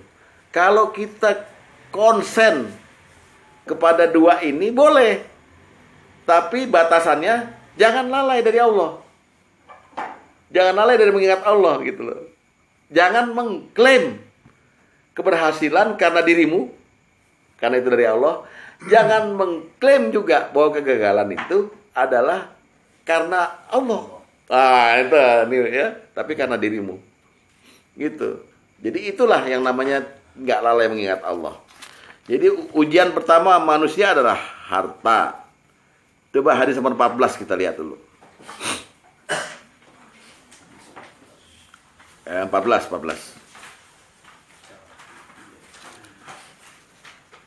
Lihat ya, dari Ka'ab bin Iyad dia berkata, aku mendengar Nabi sallallahu alaihi wasallam bersabda, "Inna likulli ummatin fitnatan." Sungguhnya pada setiap umat itu ada ujian, ada fitnah, ya. Fitnah itu maksudnya ujian. Wa fitnatu ummatil mal. Dan fitnah atau ujian yang akan melanda umatku adalah harta. Maksudnya manusia akan diuji dengan keberadaan hartanya. Apakah dengan hartanya makin bertambah atau dia dapat harta, dia lupa sama Allah apa tidak? Lalai apa enggak gitu loh. Lebih mentingin keberadaan hartanya, ya. Saya ada salah satu bos yang berkata begini, saya pengen tuh satu hari jangan 24 jam, satu hari 36 jam gitu. Karena kurang waktunya untuk jagain hartanya dia. Ya. Di sini pagi, di Jerman udah malam. Ya kita mau mulai bisnis, jadi pengennya satu hari itu bertambah lagi 36 jam. Saking orang barat bilang apa? Time is money. Time is money. Neraka loh. Time is banda. Time is banda. Ya, jadilah kepala keluarga yang dipuji oleh Allah. Allah memuji di dalam salah satu Al-Qur'an, di salah satu ayat Al-Qur'an, seseorang laki-laki yang baik ya. Seperti apa? Yang selalu ingat Allah. Ya, nggak lalai dia. Dia punya harta, punya bisnis, punya apa, tapi Allah tetap nomor satu. Surat An-Nur ayat 37. Surat An-Nur ayat 37.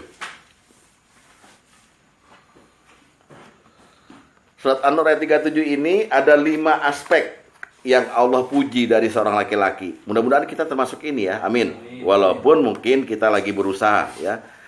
Apa itu? Rijalul la tulhihim ya, laki-laki yang tidak dilalaikan ya oleh perniagaan. Tijaratun. Ya, satu, perniagaan itu adalah jual beli gitu. Bukan, perniagaan itu adalah bisnisnya ya. Terus enggak pula ya oleh wala bai'un, oleh jual beli, oleh aktivitasnya. Kalau tadi ada perusahaannya, sekarang aktivitasnya. Yang ketiga, dia juga tidak lalai dari ya an-zikrillah, ya, dari sholat, mendirikan sholat ya. Ya, wa iqamis shalah. Ya, nggak lalai dari mengingat nggak lalai dari mengingat Allah ya. Dan dia mendirikan sholat, wa iqamis shalah, terus dia bayar zakat, dan dia orang yang takut pada hari kiamat atau pada azab yang akan menimpa dia. Jadi ada 5 sifat laki-laki yang baik sebagai kepala rumah tangga itu. Satu, nggak peduli dia itu kaya apa enggak, punya perusahaan apa enggak. Dia punya perusahaan, dan dia punya aktivitas bisnis, tapi dia nggak lalai ingat dari Allah. Selalu dia ingat sama Allah. Ya. Terus sifat-sifat lainnya, dia nggak lupa sholat, dia tetap bayar zakat, dan dia takut untuk berbuat maksiat karena takut diazab. Kira-kira begitu. Ya. Jadilah orang yang seperti ini. Jadi kepala keluarga. Ya, mudah-mudahanlah bisa loh kita ini ya. Ujian pertama harta. Ujian kedua itu adalah wanita. Wanita juga termasuk harta ya, dan juga anak-anak ya di situ ya. Kita lihat hadis nomor 20. Hadis nomor 20.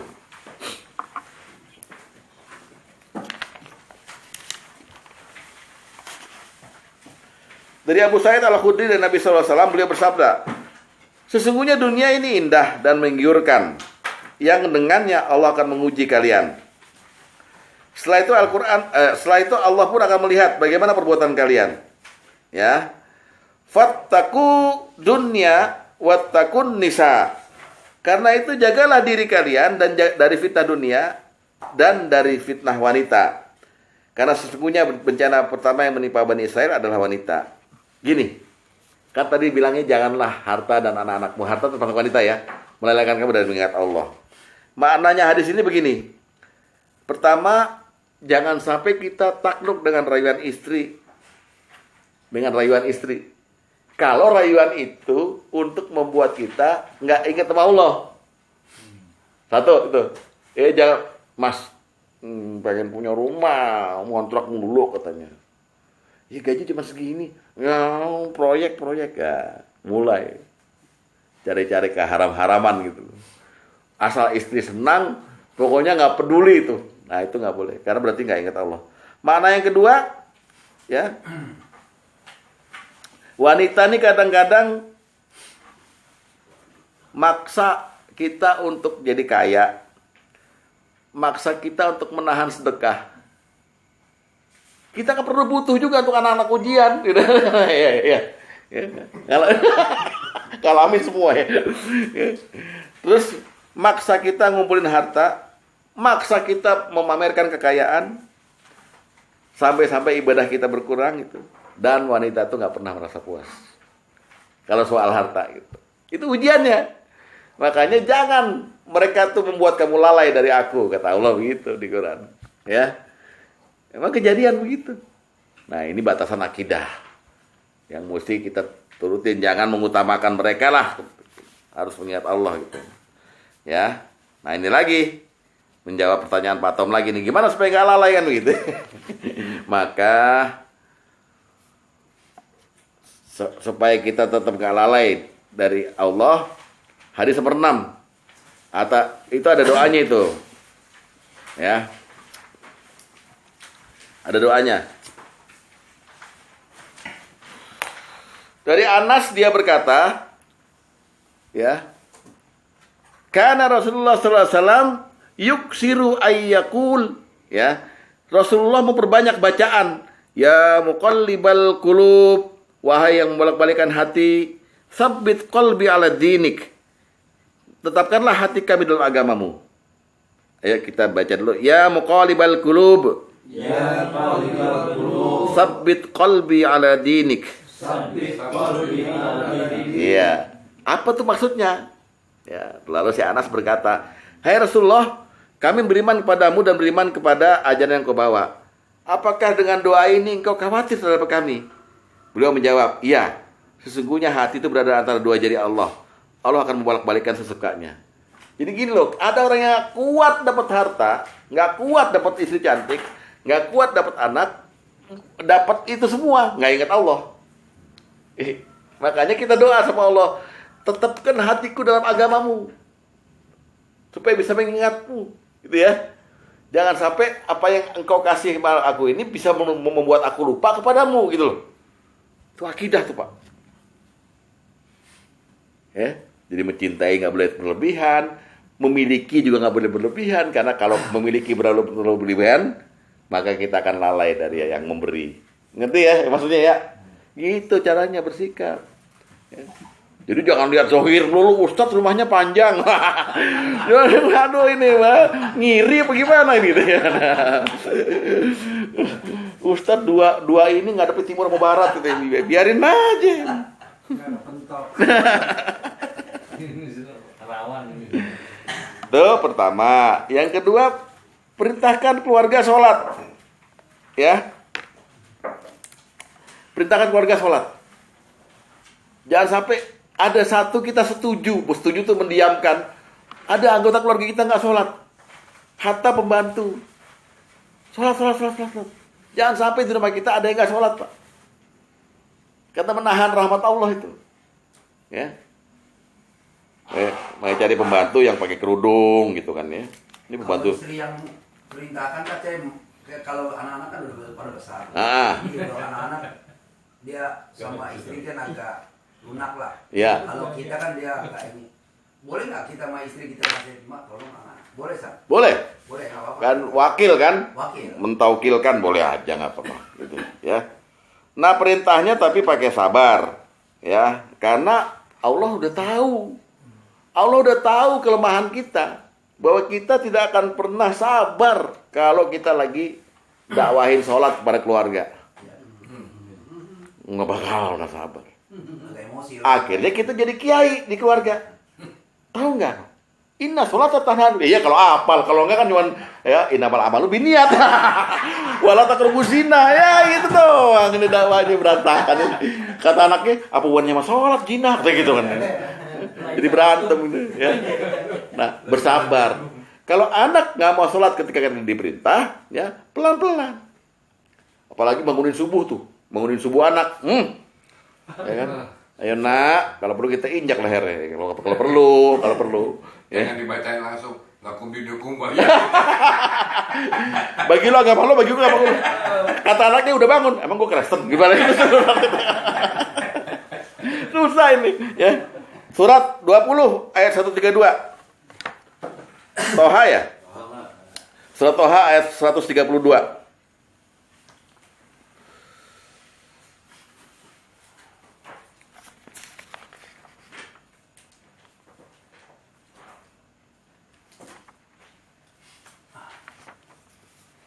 Oke. Kata Allah Ayat berapa? Maaf, Pak. 132. Ya. Wa'mur ahlak, dan perintahkan keluargamu, ya, istri, anak, dan apa yang ada di bawah tanggungan kita di rumah, bis sholah, untuk mendirikan sholat, ya, wastobir, dan bersabarlah, alaiha, ya, wastobir alaiha, dan bersabarlah kamu dalam memerintahkan sholat itu, maksudnya gitu ya. Lalu disebut la nas'aluka rizqon nahnu narzukuk, ya. Kami tidak minta rezeki padamu, tapi kamilah yang beri rezeki kepadamu, ya. Terus wal akibatut litakwa, dan akibat yang baik itu adalah bagi orang yang bertakwa. Jadi kita ini konsisten. Konsisten pertama adalah kalau kita memang merintahin sholat dengan sabar, kitanya juga sholat. Ya kan? Saya udah contohin kan, kita pakai remote maghrib gitu, anak suruh ke masjid. Sana jamaah, kitanya lihat terusin sinetron gitu. Bini kita bilang, lu nyuruh anak, lu sendiri bagaimana gitu. Ntar kalau kita lain, kita udah dewasa, udah senior, nggak boleh. Nah, artinya kita yang mulai, kita pula yang mencontohkan awalnya. Dan ini ya biasalah ya, kalau keluarga muda ini ya aktifkan sholat berjamaah di rumah dulu sampai benar-benar dia itu akhirnya nggak ada kita pun sholat. Susah Pak, bersabar, kita bersabar ya. Lalu kepada anak dan kepada istri. Kepada anak itu ya, kalau dari mulai dia belum balik, maka kita terus ajarkan sholat. Bersyukurlah Bapak punya anak kecil yang udah ke masjid. Itu hadiah dari Allah itu Pak. Kalau sampai umur 7 tahun dia tidak sholat, maka pukul mereka dengan pukulan yang tidak menyakitkan.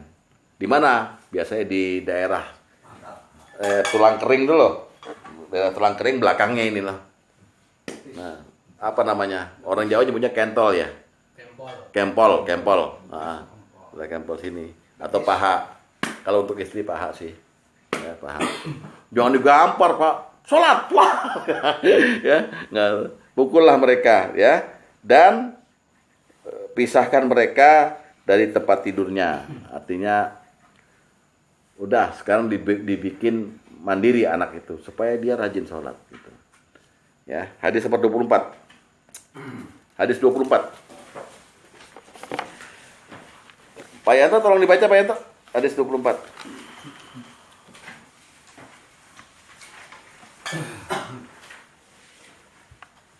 Bismillahirrahmanirrahim. Dari Amir, dari Syuaib, dari bapaknya, dari kakeknya, dia berkata, Rasulullah SAW bersabda, Muru auladakum bis sholati wahum abna'u sab'i sinin. Perintahkanlah kepada anak-anakmu sholat ketika mereka berumur 7 tahun. Dan pukullah mereka kalau meninggalkannya, sedang mereka berumur 10 tahun. Dan pisahkanlah di antara mereka itu dari tempat tidurnya. Ya, itu pada istri. Kalau pada anak, pada istri agak lebih mesra lagi. Hadisnya udah pernah kemarin. Hadis nomor 3 ya. Pada istri itu kalau mau dia mukim dalam sholatnya, kita kencengin sholat sunnahnya istri. Tahajudnya, kita suruh dia duha segala macam, kencengin. Otomatis nanti yang wajib dia ngikut kita. Malah dia ingetin ya. Nah ini hadisnya udah pernah dibaca di hadis nomor 3. Rahimallahu rojulan, Allah merahmati seorang suami qoma yang bangun malam hari, qoma minal laili, fasolla, kemudian dia sholat, wa aiqadha imra'atahu, dan kemudian membangunkan istrinya, ya kan? Fasolat, untuk sholat gitu. Fa'in abad nadoha fi wajhiha ma'a, dan kalau istrinya nggak mau bangun, dia memercikan air kepada wajah istrinya. Begitu pula sebaliknya, Allah merahmati seorang istri yang sholat duluan lalu bangunin suaminya, ayo trok gitu. Gini hari kita mau bini gitu, apaan sih gini hari main air loh. Makanya untuk supaya tegas diludahin aja Pak. Kan air juga. Kalau dijewer nggak apa-apa aja.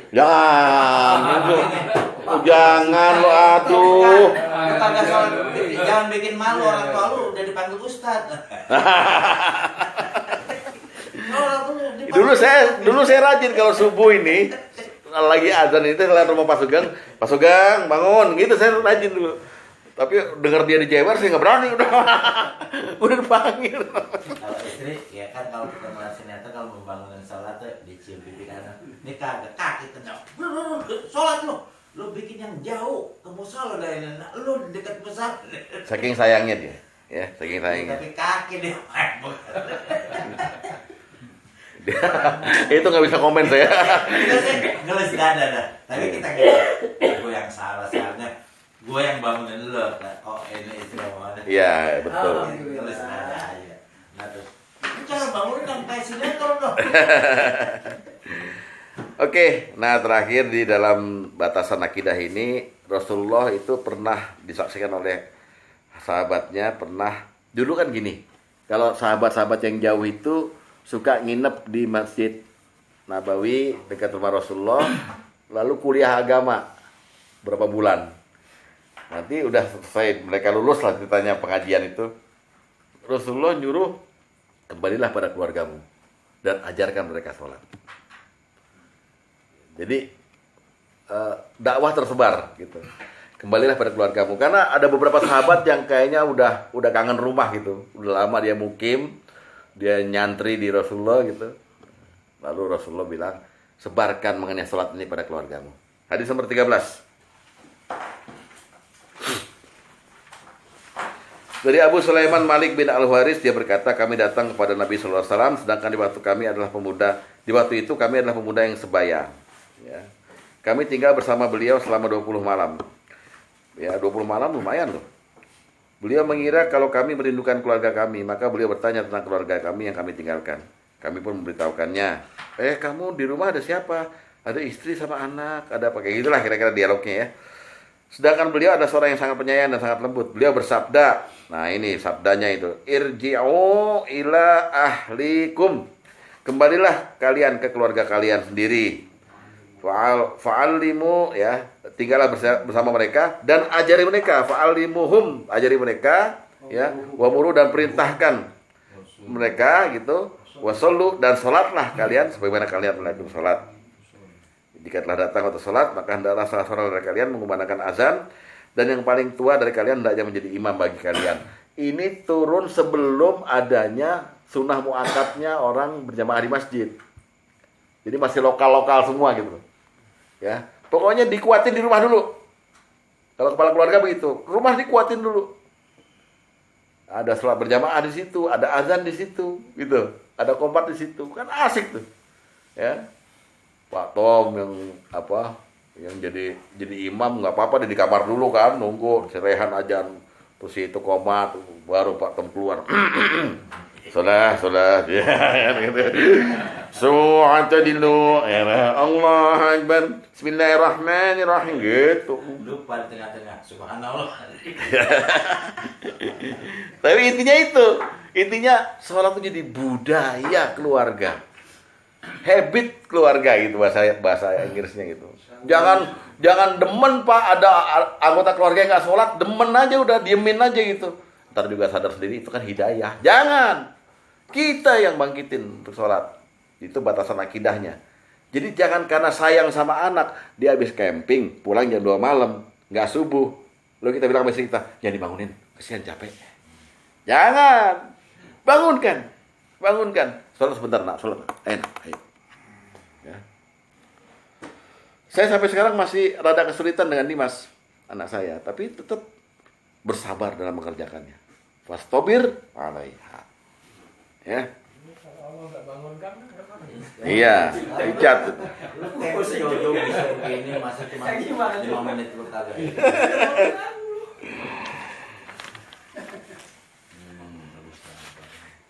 Masih Jumatan, ya langganan anak.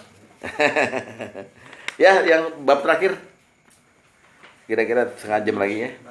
Batasan kekuasaan, batasan dominasi. Kan kita kan kalau dengan diberi tugas membangun keluarga ini, akhirnya kita punya kekuasaan kan, punya wewenang gitu. Tapi ada batasannya wewenangnya. Ya, ada batasannya, nggak semena-mena kayak diktator gini, nggak bisa gitu ya. Tetap ada batasannya. Yang pertama, kita disuruh jaga diri dan keluarga dari api neraka. Ya, keluar masuk walikum nar. Apal Pak Sugeng ya. Terus yang kedua, kita jaga diri, kendalikan emosi. Ya, mengendalikan emosi dan jadilah pemaaf. Apa tadi? Yang pertama, jangan jaga diri dan keluarga kan? Yang kedua, kendalikan emosi. Itu aja yang penting. 2 itu. Ya. Ya, kita mulai. Surat Surat 666. Surat At-Tahrim ayat 6, surat 66 ayat 6.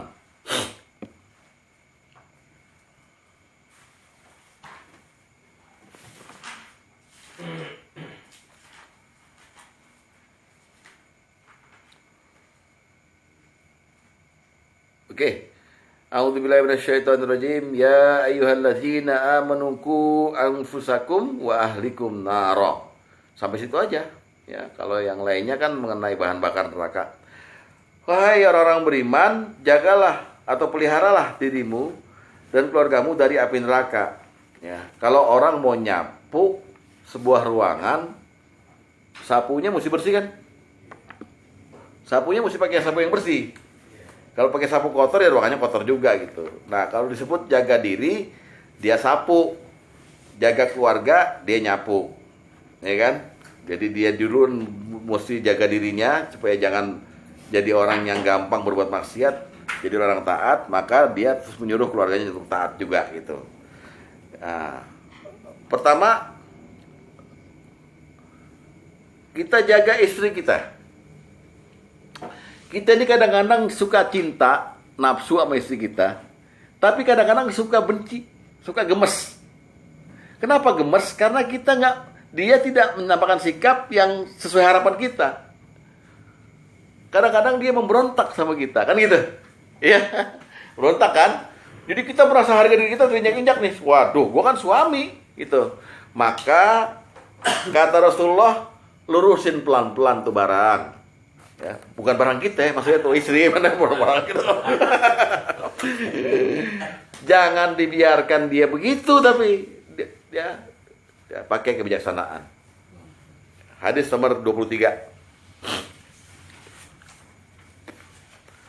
Ini supaya istri nggak masuk neraka nih kan gitu ya. Kan jaga diri dan keluarga dari api neraka. Dari Abu Hurairah radhiyallahu anhu bahwa Nabi sallallahu alaihi wasallam bersabda, barang siapa beriman pada Allah dan hari akhir, janganlah dia menyakiti tetangganya. Wastausu bin nisa'i khaira. Dan hendaklah kepada engkau sekalian melaksanakan wasiatku untuk berbuat baik pada para wanita. Sebab mereka diciptakan dari tulang rusuk, dan tulang rusuk yang paling bengkok ialah yang paling atas. Jika engkau meluruskannya, berarti engkau mematahkannya, dan jika engkau membiarkannya, dia tetap akan bengkok. Maka hendaklah kalian melaksanakan wasiatku untuk berbuat baik pada wanita. Jadi ini ada misteri dalam wanita ini, nggak tahu mengandung vitamin apa. Sampai-sampai kadang-kadang kita ini yang udah jenuh berkeluarga ini, kita yang takut sama istri. Dan rame yang kumisnya gede, pangkatnya di sini kolonel gitu. Di rumah, dibentak istri, kumisnya rontok. Sampai ke teras ngerokok aja gak berani tidur bareng istrinya. Iya kan? Bapak ngerasain kan kadang-kadang kalau istri ngambek. Begitu, dipunggungin lewat, Bapak udah, aduh siaran, gue pengen malam ini. Nah itu. Nah, kita pakai kebijaksanaan. Kalau dia berbuat salah, ya kita lurusin, tapi dia diperingatkan Rasulullah, dia itu dari tulang rusuk yang bengkok. Kalau Bapak terlalu meluruskannya patah. Tapi ngedieminnya bengkok terus. Artinya dia rada sepeleng gitu. Maka pakai kebijaksanaan. Gitu, ya. Otot setan takut sama dia takut istri. Ya, itu pertama. Kedua, jaga istri dari neraka dengan membimbingnya, jaga sholatnya, jaga puasa Ramadannya, tidak zina, nurut sama suami, kira-kira begitulah. Kita jaga betul. Jadi kita kontrol istri punya ibadah. Suami yang bagaimana? Ya kita ini Pak. Kita semua sama semua di ruangan ini. Ya, keluar baru lain. Pemikiran sama di sini. Sampai luar udah lupa apa yang diajarin tadi kan gitu. Hadis nomor 7. Hadis nomor 7. Wah, ini agak panjang materinya memang ini kalau membina keluarga ini.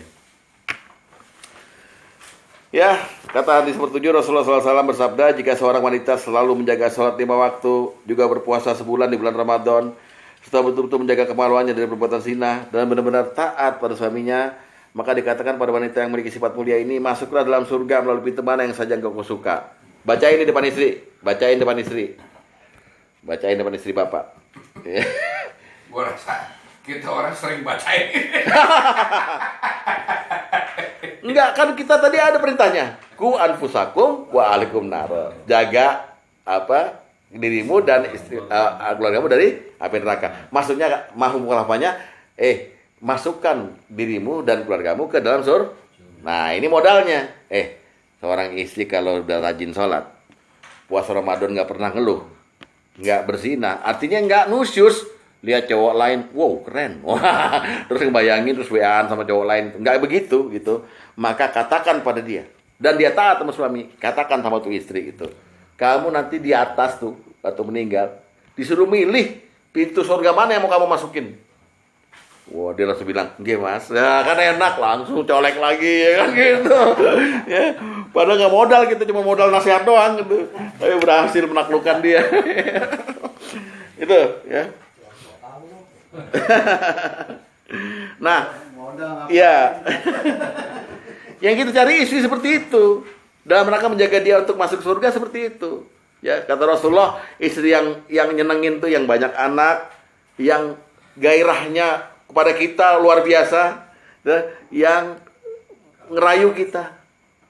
Yang ngerayu kita, kalau kita marah dirayu. Aku nggak bisa tidur kalau kamu belum baik lagi. Ya, gitu kan. Kita digituin kan lumayan kan? Iya enggak. Bini kita bilang, kalau bini kita sampai bilang gitu sama kita, itu nggak beneran dia ngomongnya, lagi ngerayu. Jangan marah lagi dong, Mas. Enggak, kan kita gitu gengsi kan? Enggak. Aku nggak bisa bobo kalau kamu belum baik sama aku. Iya, gitu. Itu ada di hadis, bukan karangan saya. Coba lihat hadis nomor 19. Lihat. Oh, Pak Yanto paling nggak mana? Pak Yanto. Kenapa? Soal tidurnya di depan TV. Terus sinetron terus ya. Ya. Rasulullah SAW bersabda, ketahuilah, ala ukhbirukum, aku akan kabarkan padamu, binisaikum, tentang wanita, tentang ciri-ciri wanita, min ahlil jannah, yang akan menjadi penghuni surga, yaitu wanita yang subur, yang banyak anaknya, yang penuh kasih sayang, yang artinya gairahnya luar biasa, yang mendekati suaminya, yang merayu, yang jika suaminya sedang marah, dia berkata, aku nggak bisa tidur kalau sampai engkau ridho padaku. Iya, terus sambil buka, tapi jangan mau pakai pakaian lengkap. Aku nggak bisa tidur, malah kita makin lemes aja. Ya. Ini yang jadi cewek penghuni surga ini. Nah, kita mesti bacain hadis ini juga ke depan istri kita. Lo begini dong, lo surga deh kan gitu. Jadi jaga dia dari api neraka. Tapi kita juga yang ganteng, Pak, jangan belum mandi itu ngomongnya. Ya. Bukan salah seorang istri tuh tahu kan kode-kode sang suami gitu kan. Iya. Ini kagak. Ya karena nggak ada kesepakatan. Nggak. Di depan TV dan di dalam kamar dong. Udah pas punya anak dua itu udah kagak bisa tidur. Iya karena nggak ada kesepakatan kali. Ya. Betul emang. Jadi kita emang kalau dia kata apa terlalu mendesit bener emang udah. Dan yang perlu dibacakan lagi kepada dia, wanita manapun yang saat dia duluan meninggal, ya, jadi istri meninggal duluan gitu, tapi dalam keadaan suaminya ridho, maka dia pasti surga. Ini kayak dalam rangka jaga dia jangan sampai neraka nih. Jadi berbuatlah kamu menyenangkan hati saya, supaya walaupun kamu meninggal dan saya dalam keadaan ridho, nggak dendam gitu. Kan ada juga orang istrinya meninggal gitu, dia ridhonya, tapi bahasa lain kan, udah Pak ikhlas Pak ya, ridho, saya ridho, mau kawin lagi, ridho. bukan itu maksudnya. Apa emang lu udah. Artinya ridho tuh gini, saya lepas semua kesalahanmu, saya maafkan, karena kamu menyenangkan saya selama hidupmu, gitu. Maka dia pasti surga. Jadi bacain lagi sama istri nih hadis, ya, hadis nomor 21. Ya. Akhirnya doa terkabul. Qala Rasulullah SAW, Rasulullah SAW bersabda, ya, ayyuma imra'atin, wanita mana saja, ya, matat, yang meninggal dunia, wa zaujuha anha radi, ya, dalam keadaan suaminya itu ridho padanya, dakhalal jannah, mesti masuk. Artinya jangan sekarang kita budayakan benci sama istri. Nah, itu soal bab 1 tadi, soal apa? Soal batasan kekuasaan, jaga diri dan keluarga. Sekarang yang terakhir, adalah kendalikan emosi dan jadilah pemaaf. Ya. Kita nih kan karena berkuasa, seolah-olah akhirnya kita mensahkan diri kita untuk marah semarah-marahnya. Dan akhirnya mengutuk keluarga. Gue nyesel gue jadi bapak lo. Gue nyesel kawin sama lo. Waduh, kebangetan pak. Nggak boleh begitu. Ada batasannya berkuasa itu. Ya, kendalikan emosi, jadilah pemaaf. Ya, sama-sama manusia. Cuman bedanya bapak dapat pangkat aja. Pangkat suami tuh lumayan tinggi. Ya. Nah ini diperingatkan oleh Allah bahwa setiap saat anak dan istrimu itu bakal bisa jadi musuh bagimu. At-Taghabun ayat 14. Ya ayyuhallazina amanu ya ayyuhallazina amanu inna min azwajikum wa auladakum aduwwan lakum. Sesungguhnya pasanganmu, istrimu dan anak-anakmu aduwwan lakum, berpotensi jadi musuh bagimu. Ya, buka surat At-Taghabun, surat 64 ayat 14.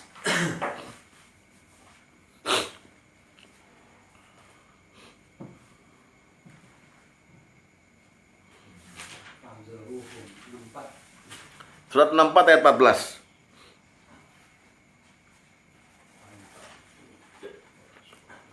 Minum Pak, minum. Minum. A'udzubillahi minasyaitonir rajim. Ya ayyuhalladzina amanu inna min azwajikum wa auladikum aduwwan lakum. Hai orang beriman, sungguh di antara istri-istrimu dan anak-anakmu ada yang menjadi musuh bagimu.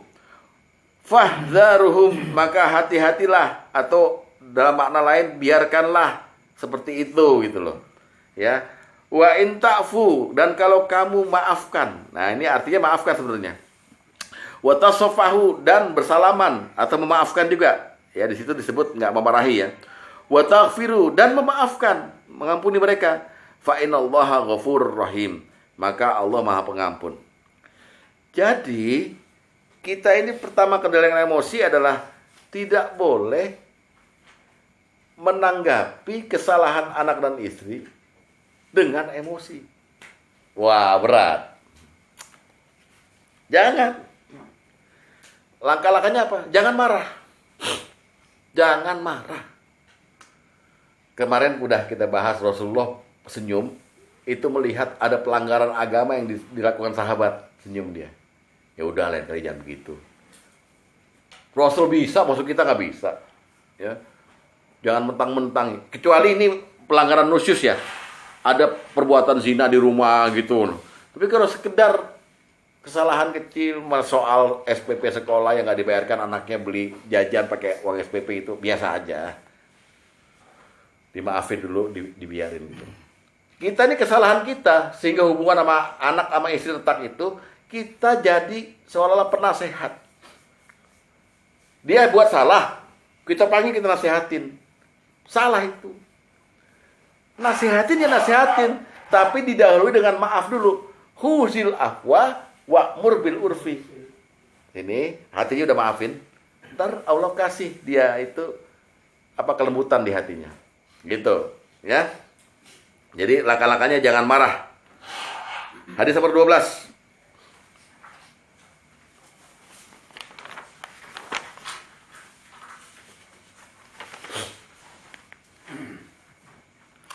Hadis nomor 12 menyebut dari Abu Hurairah. Mana? Dia berkata, seorang laki-laki berkata pada Nabi SAW, berilah aku wasiat, wahai Nabi. Beliau menjawab, la taghdab. Lagi itu mengulang lagi perintahnya, Nabi SAW selalu tetap menjawab, la taghdab, jangan marah. Pak, kalau Bapak nggak marah menghadapi sesuatu, ya, maka ada 3 hadiah Allah. Pertama, Allah nggak murka. Kedua, Allah akan menolong Bapak setiap saat, dan Bapak akan mendapatkan surga. 4. Dan Bapak berhak memilih bidadari surga. Wah, mantap ya. Ya. Itu Bapak bisa catat. Coba buka hadis nomor 22 dulu. Hadis nomor 22. Dikit lagi gitu nih.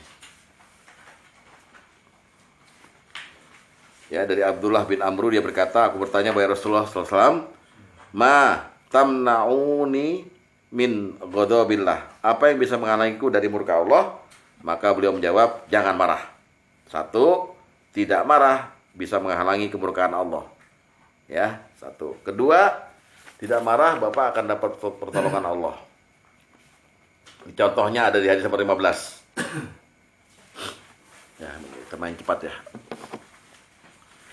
Dari Abu Hurairah radhiyallahu anhu, dia berkata, ada seorang laki-laki datang kepada Rasulullah SAW. Seraya berkata, ya, ini laki-laki ini curhat nih. Wahai Rasulullah, aku memiliki kerabat yang ketika aku menyambung silaturahim, mereka malah memutuskannya.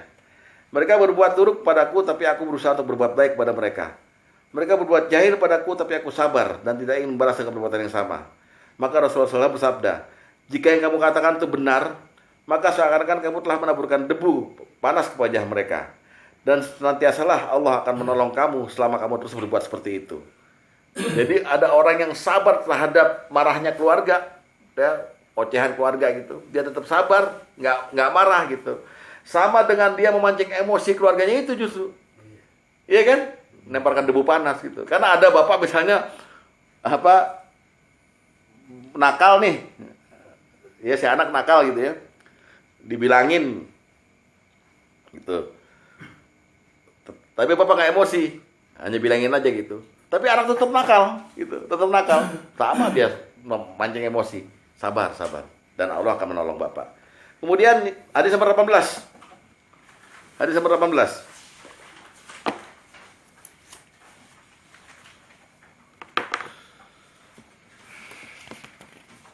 Rasulullah SAW bersabda, la taghdab walakal jannah. Jangan marah, maka surga bagimu. Lanjut, hadis nomor 9.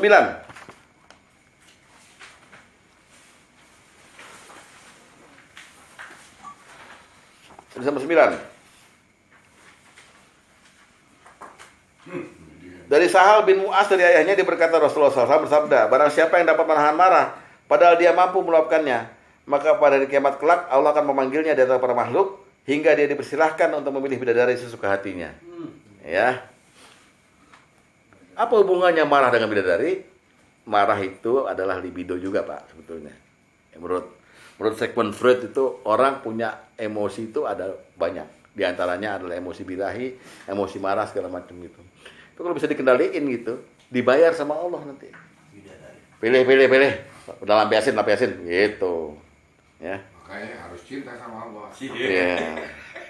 Lalu lagi, Ini dia hadiahnya. lu udah telat belajar ginian telat udah. Kalau lebih dari aja. Nah, tolong Bapak catat 10, 25, 16 sama 8. Ini buat menyikat waktu. 10, 25, 16 sama 8 ya. Dicatat aja. Itu cara-cara Bapak melakukan sesuatu kalau lagi marah. Ya. Menahan, baca ta'awuz, rubah posisi sama wudu. Ya udah nggak usah kita bacain. Baca di rumah masing-masing ya. Hadis nomor 10, 25, 16 sama 8 ya. Nah, itu buat langkah-langkah kalau kita betul-betul nggak tahan marah, maka langkah-langkahnya itu. Ta'awuz, wudu, rubah posisi sama menahan marah. Terakhir, bagaimana cara kita untuk menahan emosi itu adalah jangan sekali-kali benci dan murka kepada keluarga. Ya kan ada di antara kita barangkali kita membenci keluarga sendiri. Bini kita benci, anak kita benci gitu. Bahkan sampai kita ngomong sama orang lain. Ya, atau kita ngomong depan orang lain, anak siapa sih, anak setan kali ya. Padahal dia yang bikin. Saking kita bencinya sama anak sama istri gitu. Ya, jangan. Ya. Coba hadis nomor ke-17.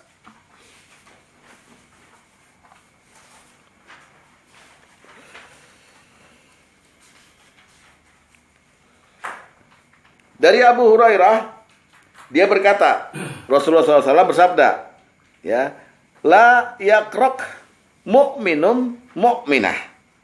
Janganlah suami yang beriman membenci istri yang beriman. Ya, karena apabila suami tidak menyukai suatu hal tentang istrinya, tentu ada hal lain yang menyenangkannya. Ya, ini lo sifat manusia itu, Pak. dibaikin 100 kali, kemudian dia berbuat salah sekali, dia yang diingat apanya? Kesalahannya. Padahal cuma sekali. Yang 100 kebaikannya lupa kita. Ya, jadi tolong jangan membenci istri, jangan membenci anak juga gitu. Terus yang kedua, berusahalah mengundang ridha Allah kepada istri. Jadi supaya Allah ridho sama kita gitu, dan Allah ridho sama istri. Ya. Hadis nomor 4.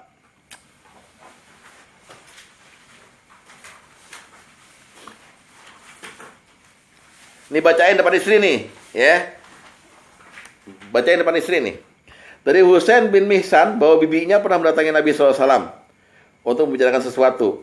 Setelah urusannya selesai, Nabi SAW bertanya padanya, apakah kamu punya suami? Dia menjawab, ya. Beliau bertanya lagi, bagaimanakah sikapmu terhadapnya? Dia menjawab, aku tidak pernah mengabaikannya, kecuali terhadap sesuatu yang memang aku tidak sanggup. Beliau bersabda, lihat sabda Rasulullah baik-baik. Fanzuri aina anti minhu, fa innama huwa jannatuki wa naruk. Perhatikanlah selalu posisimu terhadap suamimu. Sesungguhnya yang menentukan surga dan nerakamu adalah ridho suamimu. Bacain nih. Suami yang kayak gimana? Kata Mas Sugeng gitu. Kalau suaminya pulang jam 3, ya. Katanya mama gitu. Ya, jadi itu cara ngendaliin emosi begitu. Ya. Terakhir sekali kepada anak. Ya. Pada anak ini kita mesti nerapin hadis ini nih. Hadis terakhir. Hadis nomor 26, lihat. Dari Abdullah bin Amru, hadis nomor 26, lihat baik-baik ya. Nabi SAW bersabda, ridallahu firidal walidain, firidal walidi wa suhtullahu fi sakhatil walid. Ridha Allah dalam ridha kedua orang tua, dan murka Allah dalam murka kedua orang tua. Nih ya. Jadi kepada anak, jangan sampai kita marah, walaupun kita dalam posisi benar, anak dalam posisi salah. Karena kalau lihat hadis ini, begitu kita marah sama tuh anak, marah, nggak senang, benci gitu, Allah benci sama tuh anak. Apapun posisinya. Tapi kalau kita senang sama tuh anak, maka Allah senang sama tuh anak. Jadi kalau kita dalam posisi marah sama anak, ya, maka dia dalam wilayah kemarahan Allah. Saking kita tinggi sebagai orang tua. Kalau kita senang sama tuh anak, maka dia dalam wilayah ridho Allah. Pilih aja. Jadi jangan selalu salah paham sama anak. Anak buka buku nih, baru bawa buku mau ke ruang tamu belajar gitu. Kita udah bilang, buku dibaca doang. Dipahamin, pelajarin gitu. Nggak jadi belajar dia. Begitu dia lewat bawa buku, alhamdulillah udah mau belajar. Walaupun tadinya nggak mau belajar. Bukunya pun buku TTS lagi. Misalnya gitu. Jadi tetap anak tuh senengin dalam kondisi apapun juga. Maka Allah akan turun senengnya pada tuh anak. Jadi nasibnya tuh anak tergantung kita, Pak. Bayangin ada orang tua yang marah sama anak sampai bertahun-tahun. Maka itu anak dalam wilayah kemarahan Allah. Kan kasihan. Gitu ya? Itulah cara memberikan emosi kepada keluarga. Ridallahu fi ridal walidi. Ya, wa sakhatullahu fi sakhatil walidi. Ya, semoga ada manfaatnya. Inilah batasan-batasan Bapak dalam membina keluarga. Ya. Ya, batasan pertama, mencintai jangan berlebihan, tapi sesuai jalurnya, harus lebih mencintai Allah. Kedua, batasan akidah. Dan ketiga, batasan kekuasaan Bapak atau dominasi Bapak terhadap keluarga, ya seperti ini. Jangan lewat dari inilah. Kalau dari ini berarti Bapak melewati Allah, sama aja. Demikian, insya Allah minggu depan kita lanjutkan dengan nafkah dalam keluarga. Nafkah dalam 4 pertemuan itu. Oke ya. Semoga ada manfaatnya. Wassalamualaikum warahmatullahi wabarakatuh.